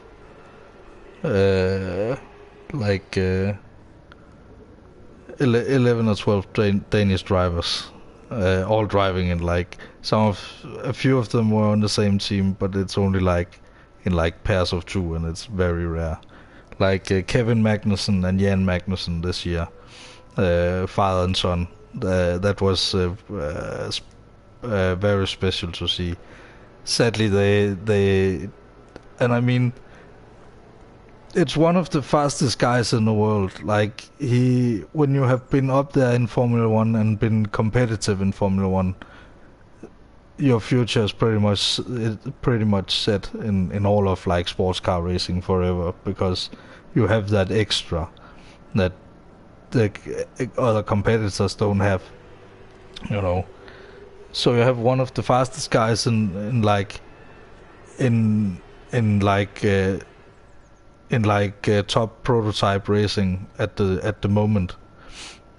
And he's driving for Peugeot next year, like a huge prestige project.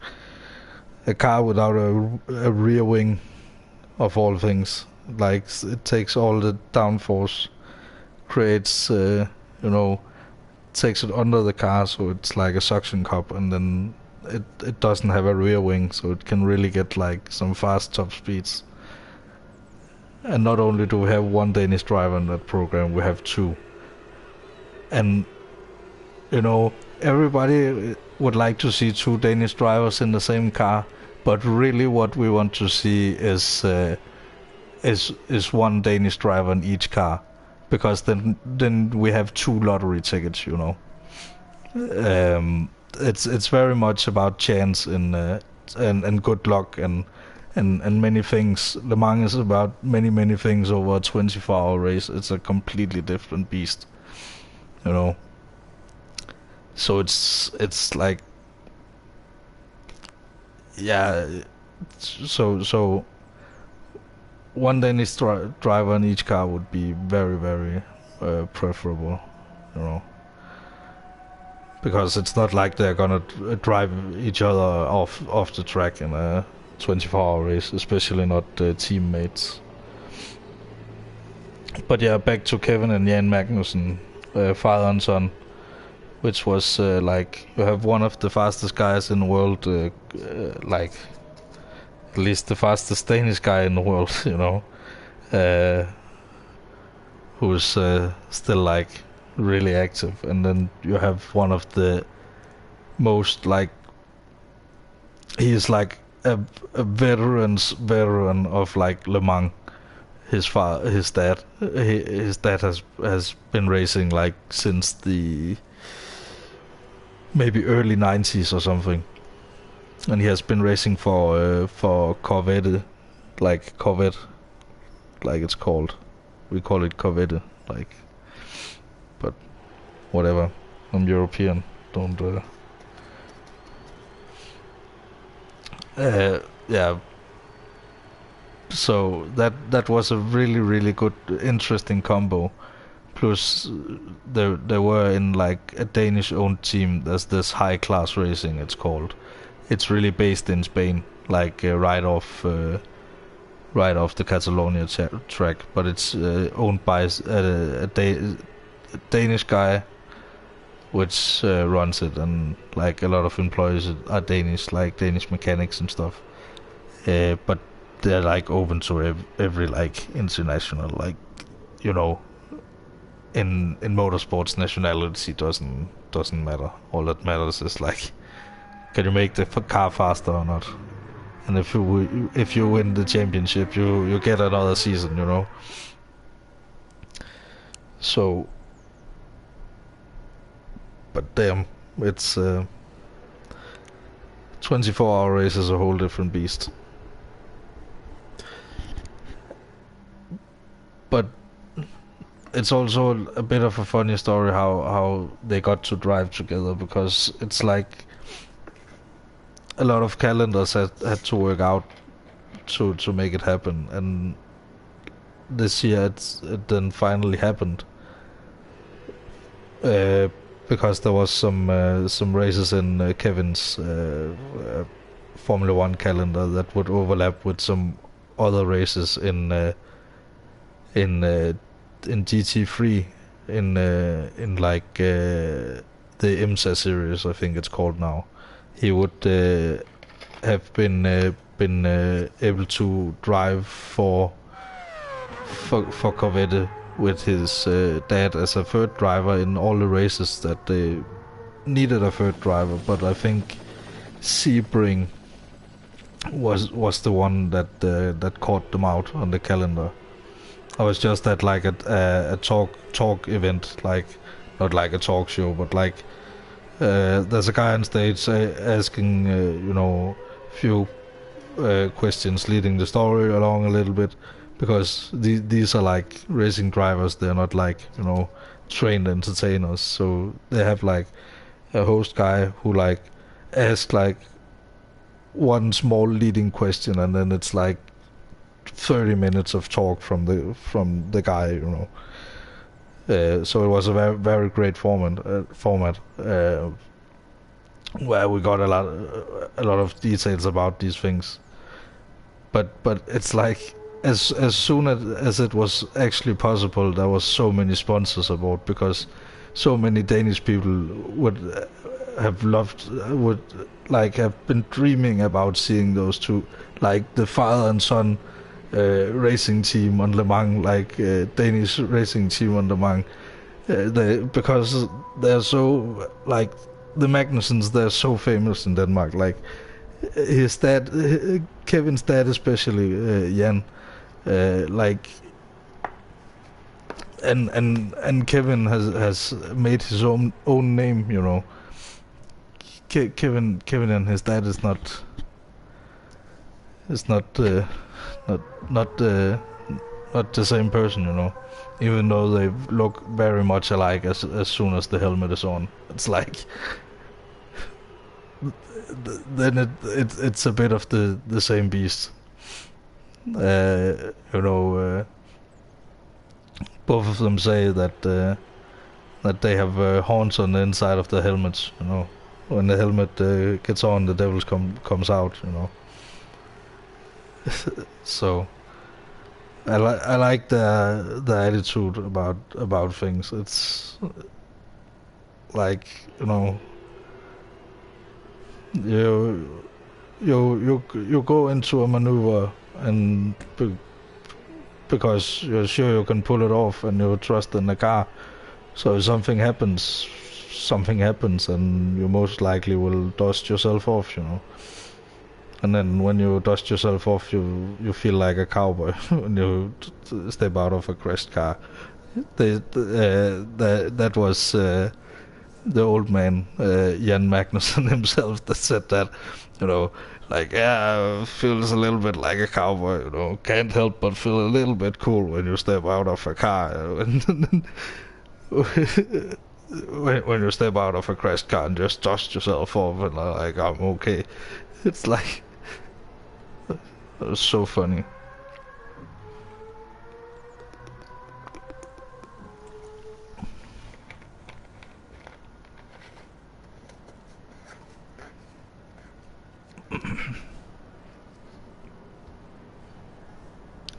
But it also had like a double, a bit of a double thing, because not only was are those two guys, dad and son, but like me and my dad, we like love motorsports. I've gotten like every motorsport thing, like think every ounce of motorsport I've pretty much gotten from him. Uh, so it's like it's a special thing to to see so many people, when you're out at the events and see so many people enjoy it and stuff. It's very special. Even people who don't even really like cars, especially, or something, but when they come to like the classic race in Aarhus, like one of the biggest racing events in Denmark, next to, I mean, I think the only one that's bigger, like where there's like how many people show up and stuff.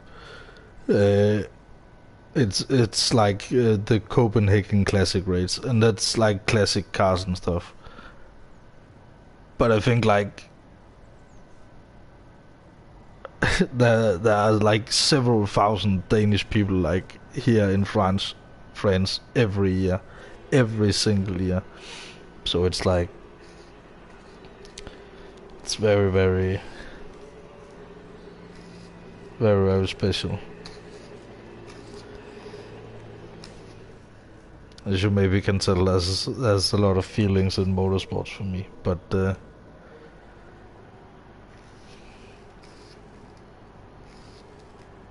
that's what makes it great. It's all the ups and downs, and you know,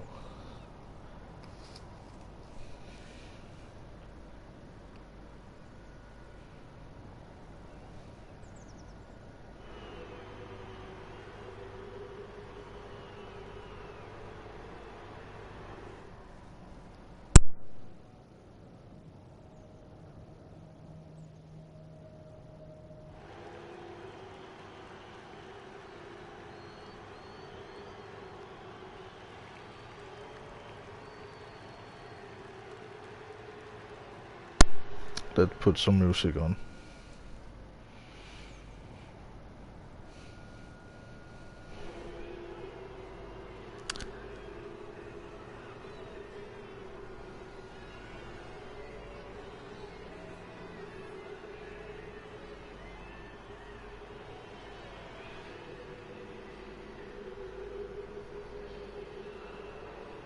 It's just... fuck off. I really hate like fucking ads.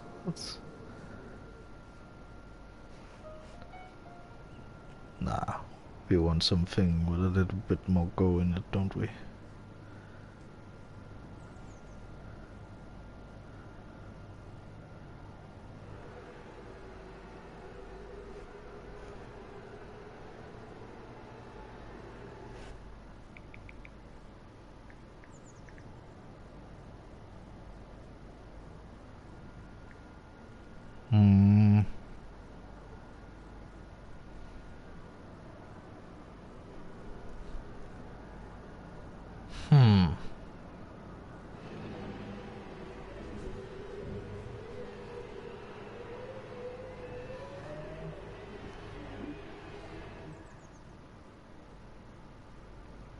Fuck it.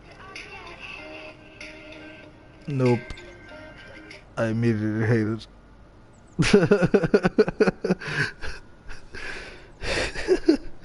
I'm sorry, but like, it's like sometimes you're like, and that's only when I put music on for myself. I do that. I say that, by the way, and only for copyrighted free music. Like, if it's something like people have poured their heart and soul into, like, fair enough, I will give it like a good listen. But and then I will listen to it again if I think it sounds weird. Like, for example, the whole Unshaken song from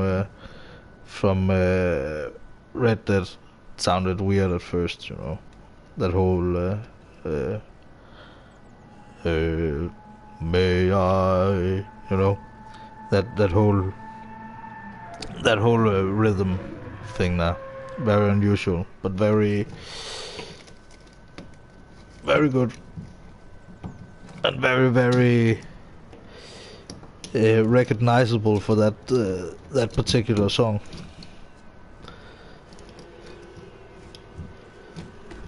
That could be one of your cheat songs, Jack, if you find out what interval those two chords are, or those two notes are in between each other, and you just write it down on your cheat sheet. You need 12 of those to have a full cheat sheet. Actually, I know something that's not copyrighted at all. You know Paganini? No, I thought you didn't. Because Paganini has been dead for like 300 years. So I hope he won't like copyright strike me from beyond the grave, but Paganini is an interesting interesting character as well. Like, super weird guy. Like, he lived in like, I don't know, fucking the late 1600, early 1700 maybe a little earlier, and already back then he was like, it was like, this guy has very long hair, and like oh, he's playing the devil's music, and like all those kinds of things, and the girls loved him, and he drank a lot of alcohol, and I think he died young as well. So maybe I don't know. Everybody died young back then, but like, you know, he was the original rock star, you know. And then after that we have like Franz Liszt, which is like a German German pianist, not a pianist. Like like I say it when I'm in other people's streams, I just say pianist. But pianist. But yeah, let's see if this is something maybe. Nah. Nah. Nah. Nah.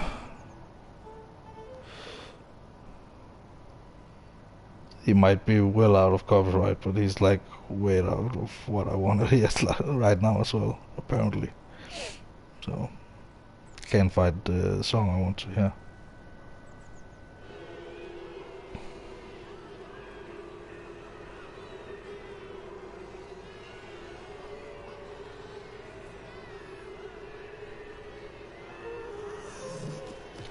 Fuck off with the ads.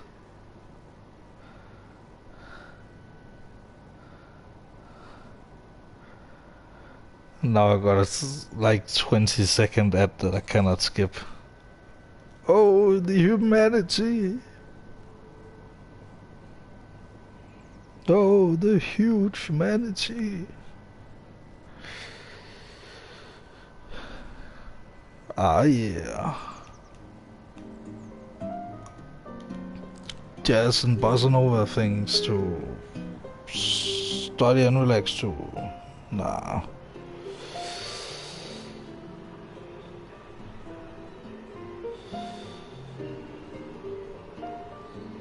I like the funky one better.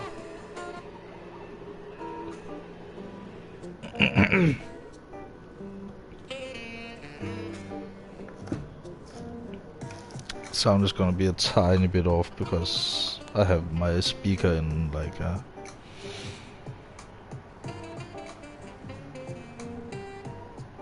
yeah, I have my speaker in like a charger, so it's off to the side and I can't angle it correctly. Normally I will have it like right in front of me and tilted slightly upwards. And the tilted slightly upwards thing actually works. There's a reason why those huge speakers at concerts are like slightly angled, and they are angled very specifically, by the way. It's quite the math feast to like figure that one out.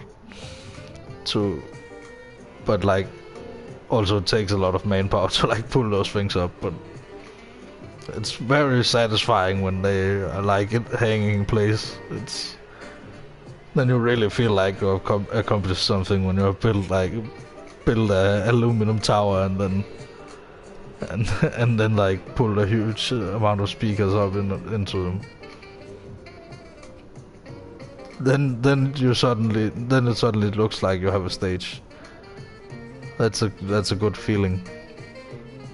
Even no matter like the size of the stage, you know, when it starts looking like a stage, when it starts looking great, that's a great feeling, and even better when it's done. Not so much when you have to pack it up, but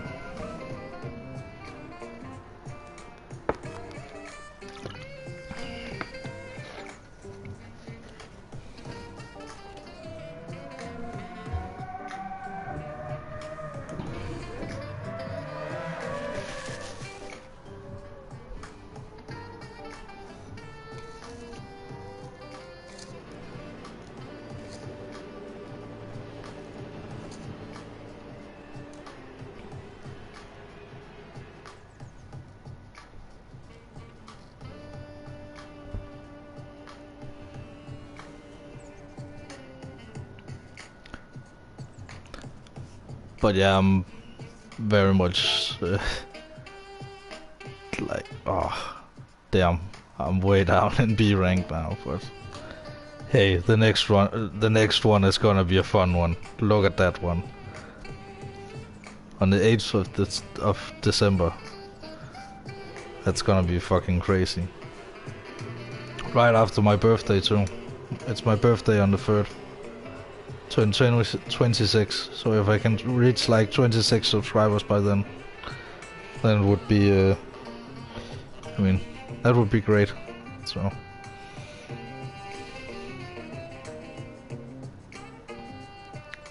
But I mean, hey, I'm having fun anyway, so it's not like I'm gonna stop streaming if I don't get like one more subscriber. It's like...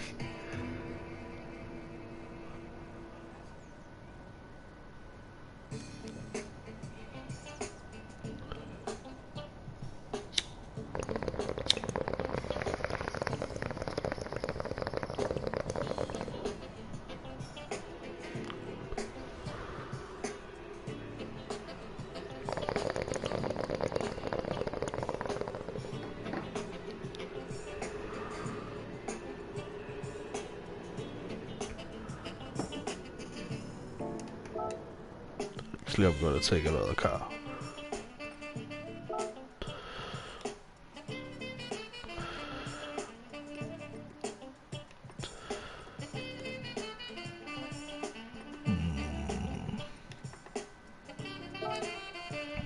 Gonna take the Audi. Just because I like the Audi.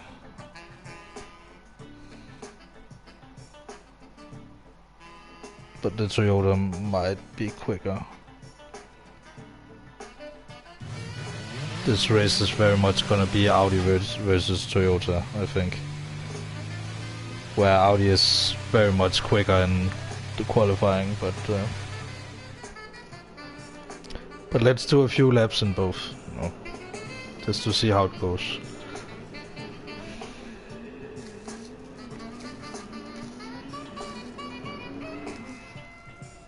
Let's check the braking balance. Yeah, that's dangerous right now. 5 to the rear is like fucking crazy if you haven't driven these for a long time. But you need 5 in the rear because you get extra hybrid power. So extra like hybrid regen, and you need the battery, especially in the Audi. It's a little bit down on battery, so I think I'm gonna do the Toyota, but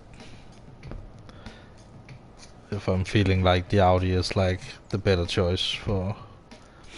It very much depends on like tire wear and stuff, you know, fuel consumption.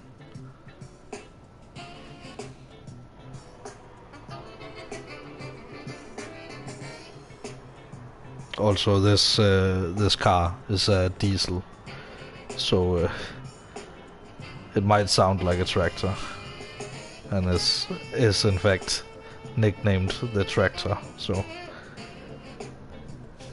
but it looks a little bit like a when you see it from other angles than that one. It looks a little bit like something from the Empire from Star Wars. Just a little bit, especially with like the very like elongated Darth Vader nose.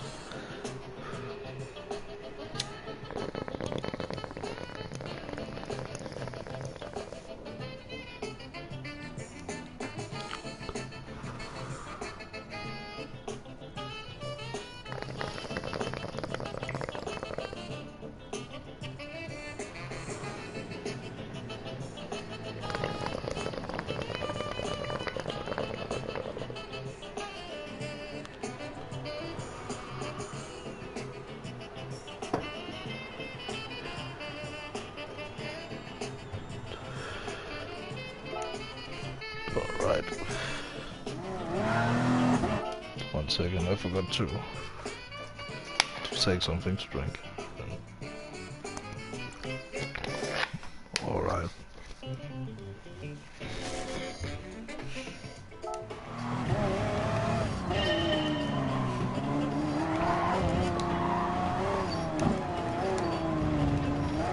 This car is a little bit hard to drive.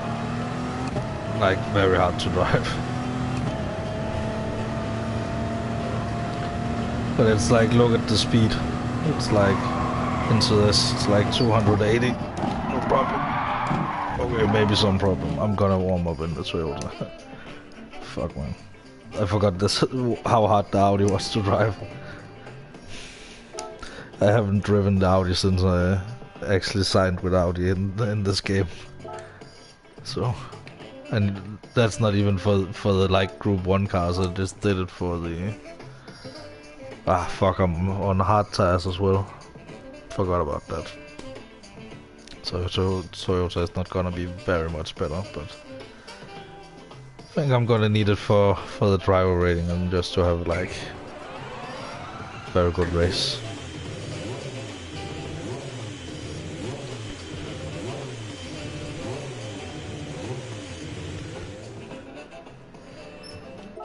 Oh.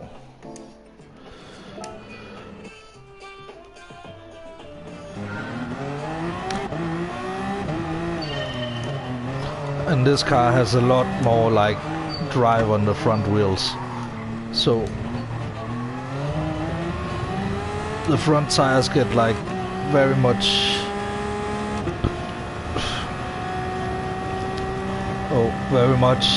easily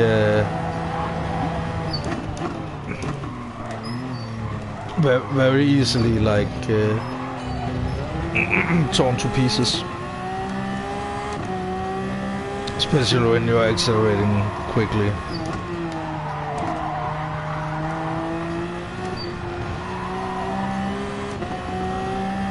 And if I remember this one, it's slide lift. I forgot.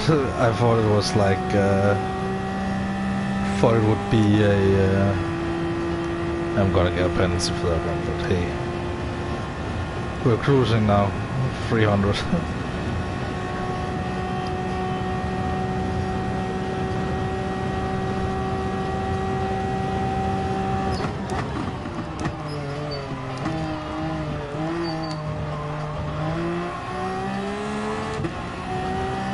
And back in the good old days, this whole straight, this whole back straight, you can see like up in the corner,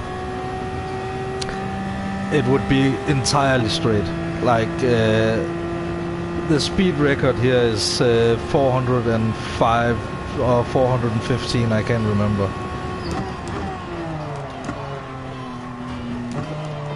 But it's like, and it was set the very last year before they changed the straight. And they specifically designed the car to break that record because they knew it was the last year before they would change it. But this is an exciting corner, Mulsanne. Imagine you come here like 300 kilometers an hour, 20 cars on the first lap, and then you go into that.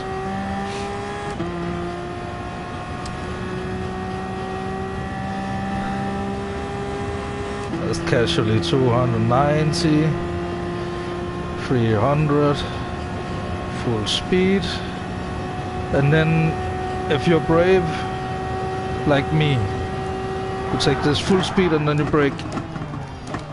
Oh shit! You need to brake a tiny bit earlier, but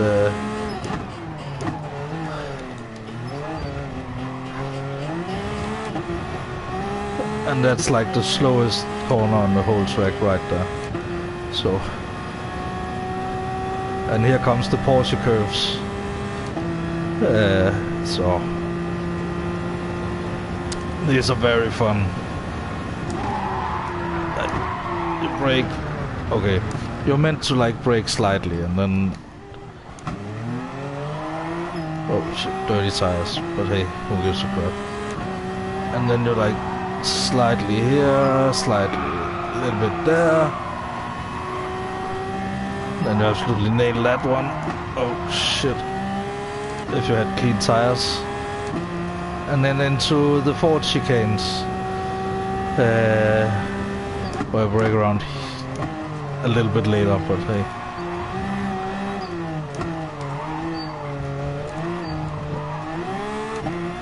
I don't care about penalties right now, I just care about like doing the track.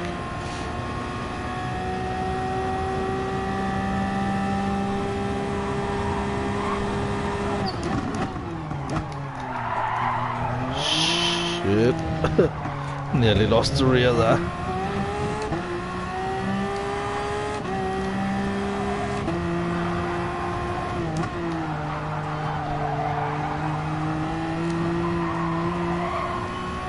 And then remember to lift here. And then nail that one and just take that curve.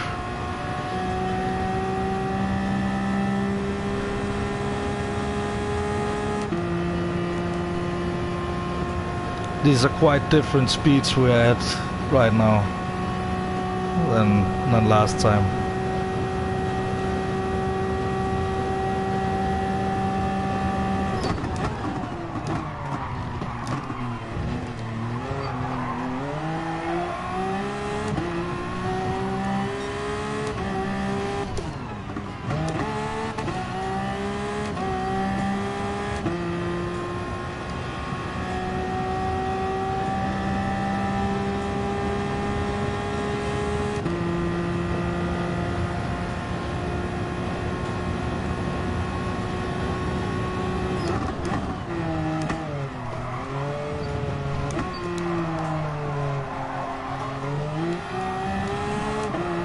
Came out a little bit too wide there. Might get a penalty, yeah.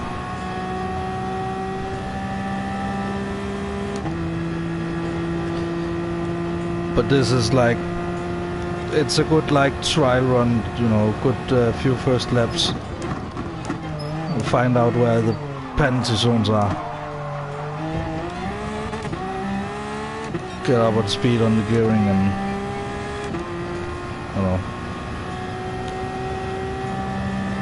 Also, if you haven't driven like cars like these before, you need to get used to the speed, and you need to get used to like changing gears super quickly. Like now I don't mind as much, but like I remember back when I started, I was like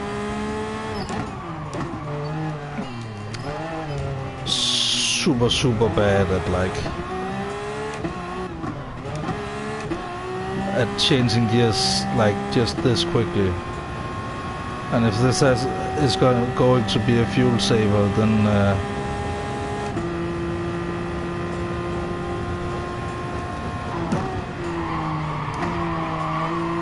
see, that's more like it.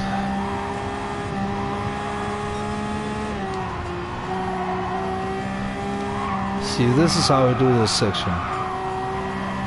And then you like brake here.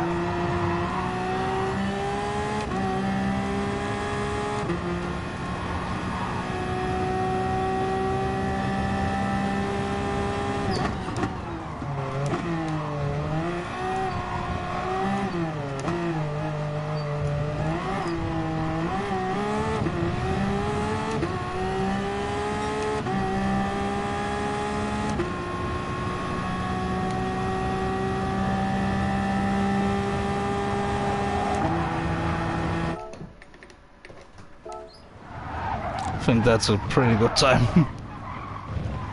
3:33, 335. Oh. 3:33, 3:35. Fucking commercial. Ah.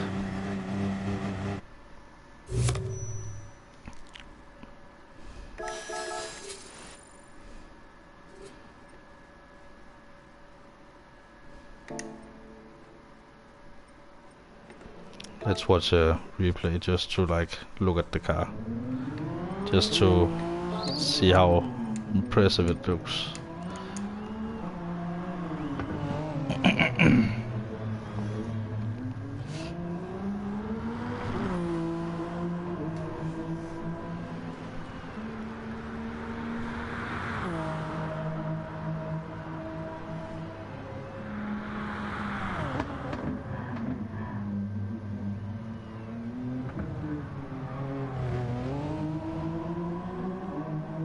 But I think I might end the stream in a little bit and then yeah, go back to go in and do some GTA just to you know, just to let the mind settle down a little bit, and gonna stream it and, you know, chill. Talk to the guys who wanna join. I mean, Jack, if you're here and you can hear me, you're free to join for a game of golf at some time. Or like, game of anything. Just has to be like, not super like shooty uppy, like too much concentration. But other than that, I'm like, you know, let's go jump off a mountain together or something.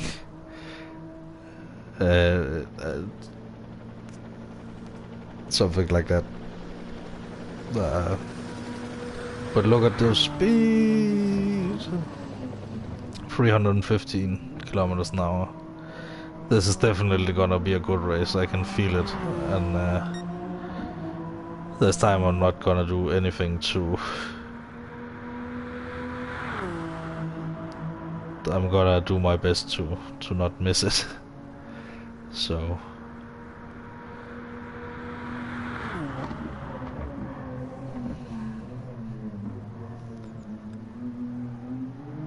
But this is like an incredible track, but we can talk about that another time.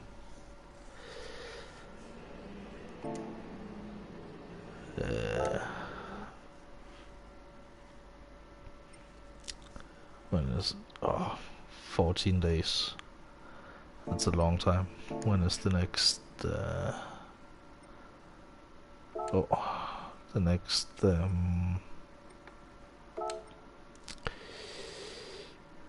This race is on the 27th, so that's in 3 days. So the next race is in 3 days, and here we need to use all the tire compounds, so we need to have at least 2 pit stops. So if that's 5 laps, 5 laps and 5 laps, who knows?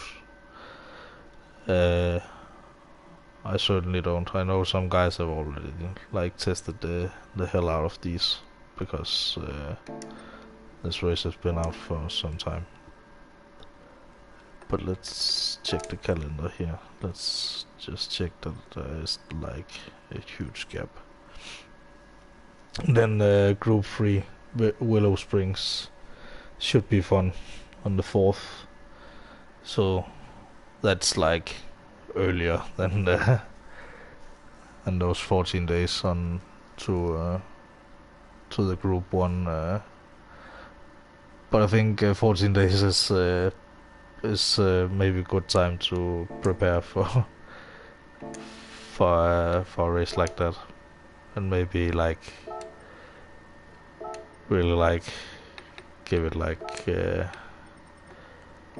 everything, right? And you know, it looks like it's only like 6 laps, but the track is like 13 and a half kilometer long. So yeah, it's a lot of track to learn, but half of it is like straight. So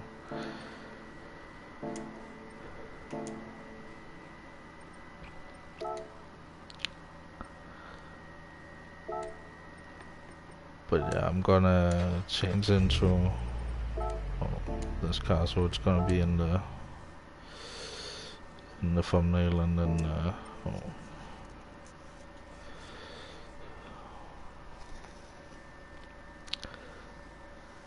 and then I'm gonna end the stream in like a minute or 2, just to like be sure that the thumbnail is generated, and then I will be on GTA later, just doing whatever the fuck.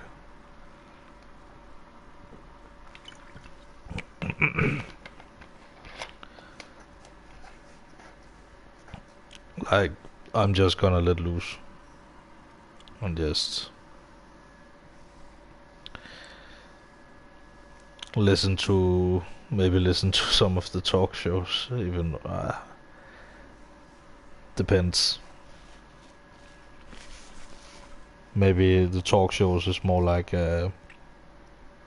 having a drink night kind of thing, because it's really really funny. Like, but it's also really really like who. It's like some of it is like yeah. You go listen to it and don't just listen to the one in the city. Listen to the one in Blaine County as well, because that's a good one. Ron has his own talk show, and it's so good. It's like aliens and conspiracies, and like he's just like your local radio nut guy. It's such a so well written, uh, but it's also very on the nose. Um, it's like I've sometimes I have a few times thought about like starting my stream on like with like just with the radio on, like, but then they got into something really really like weird stuff, and then I was like, I don't know when they're gonna stop talking about this. So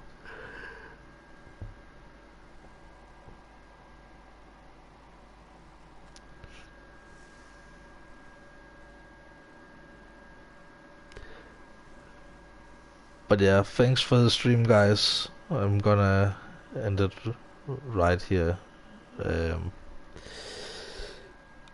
Thank you so much for the support, even though it wasn't like the greatest race and everything. But we will come back stronger.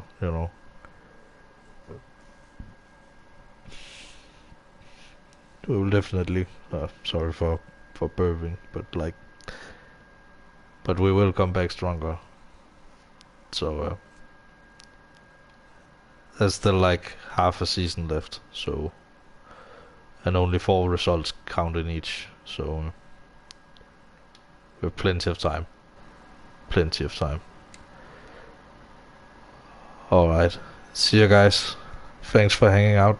I'm gonna stream GTA in a few hours. I'm gonna like yeah push the bell or whatever. I'm gonna post it on BK's like the self promotion as well. Like I'm not gonna tag on anyone in it. Just gonna post it. But yeah, in a few hours. I just need a little bit to eat and stuff. See you later. Bye.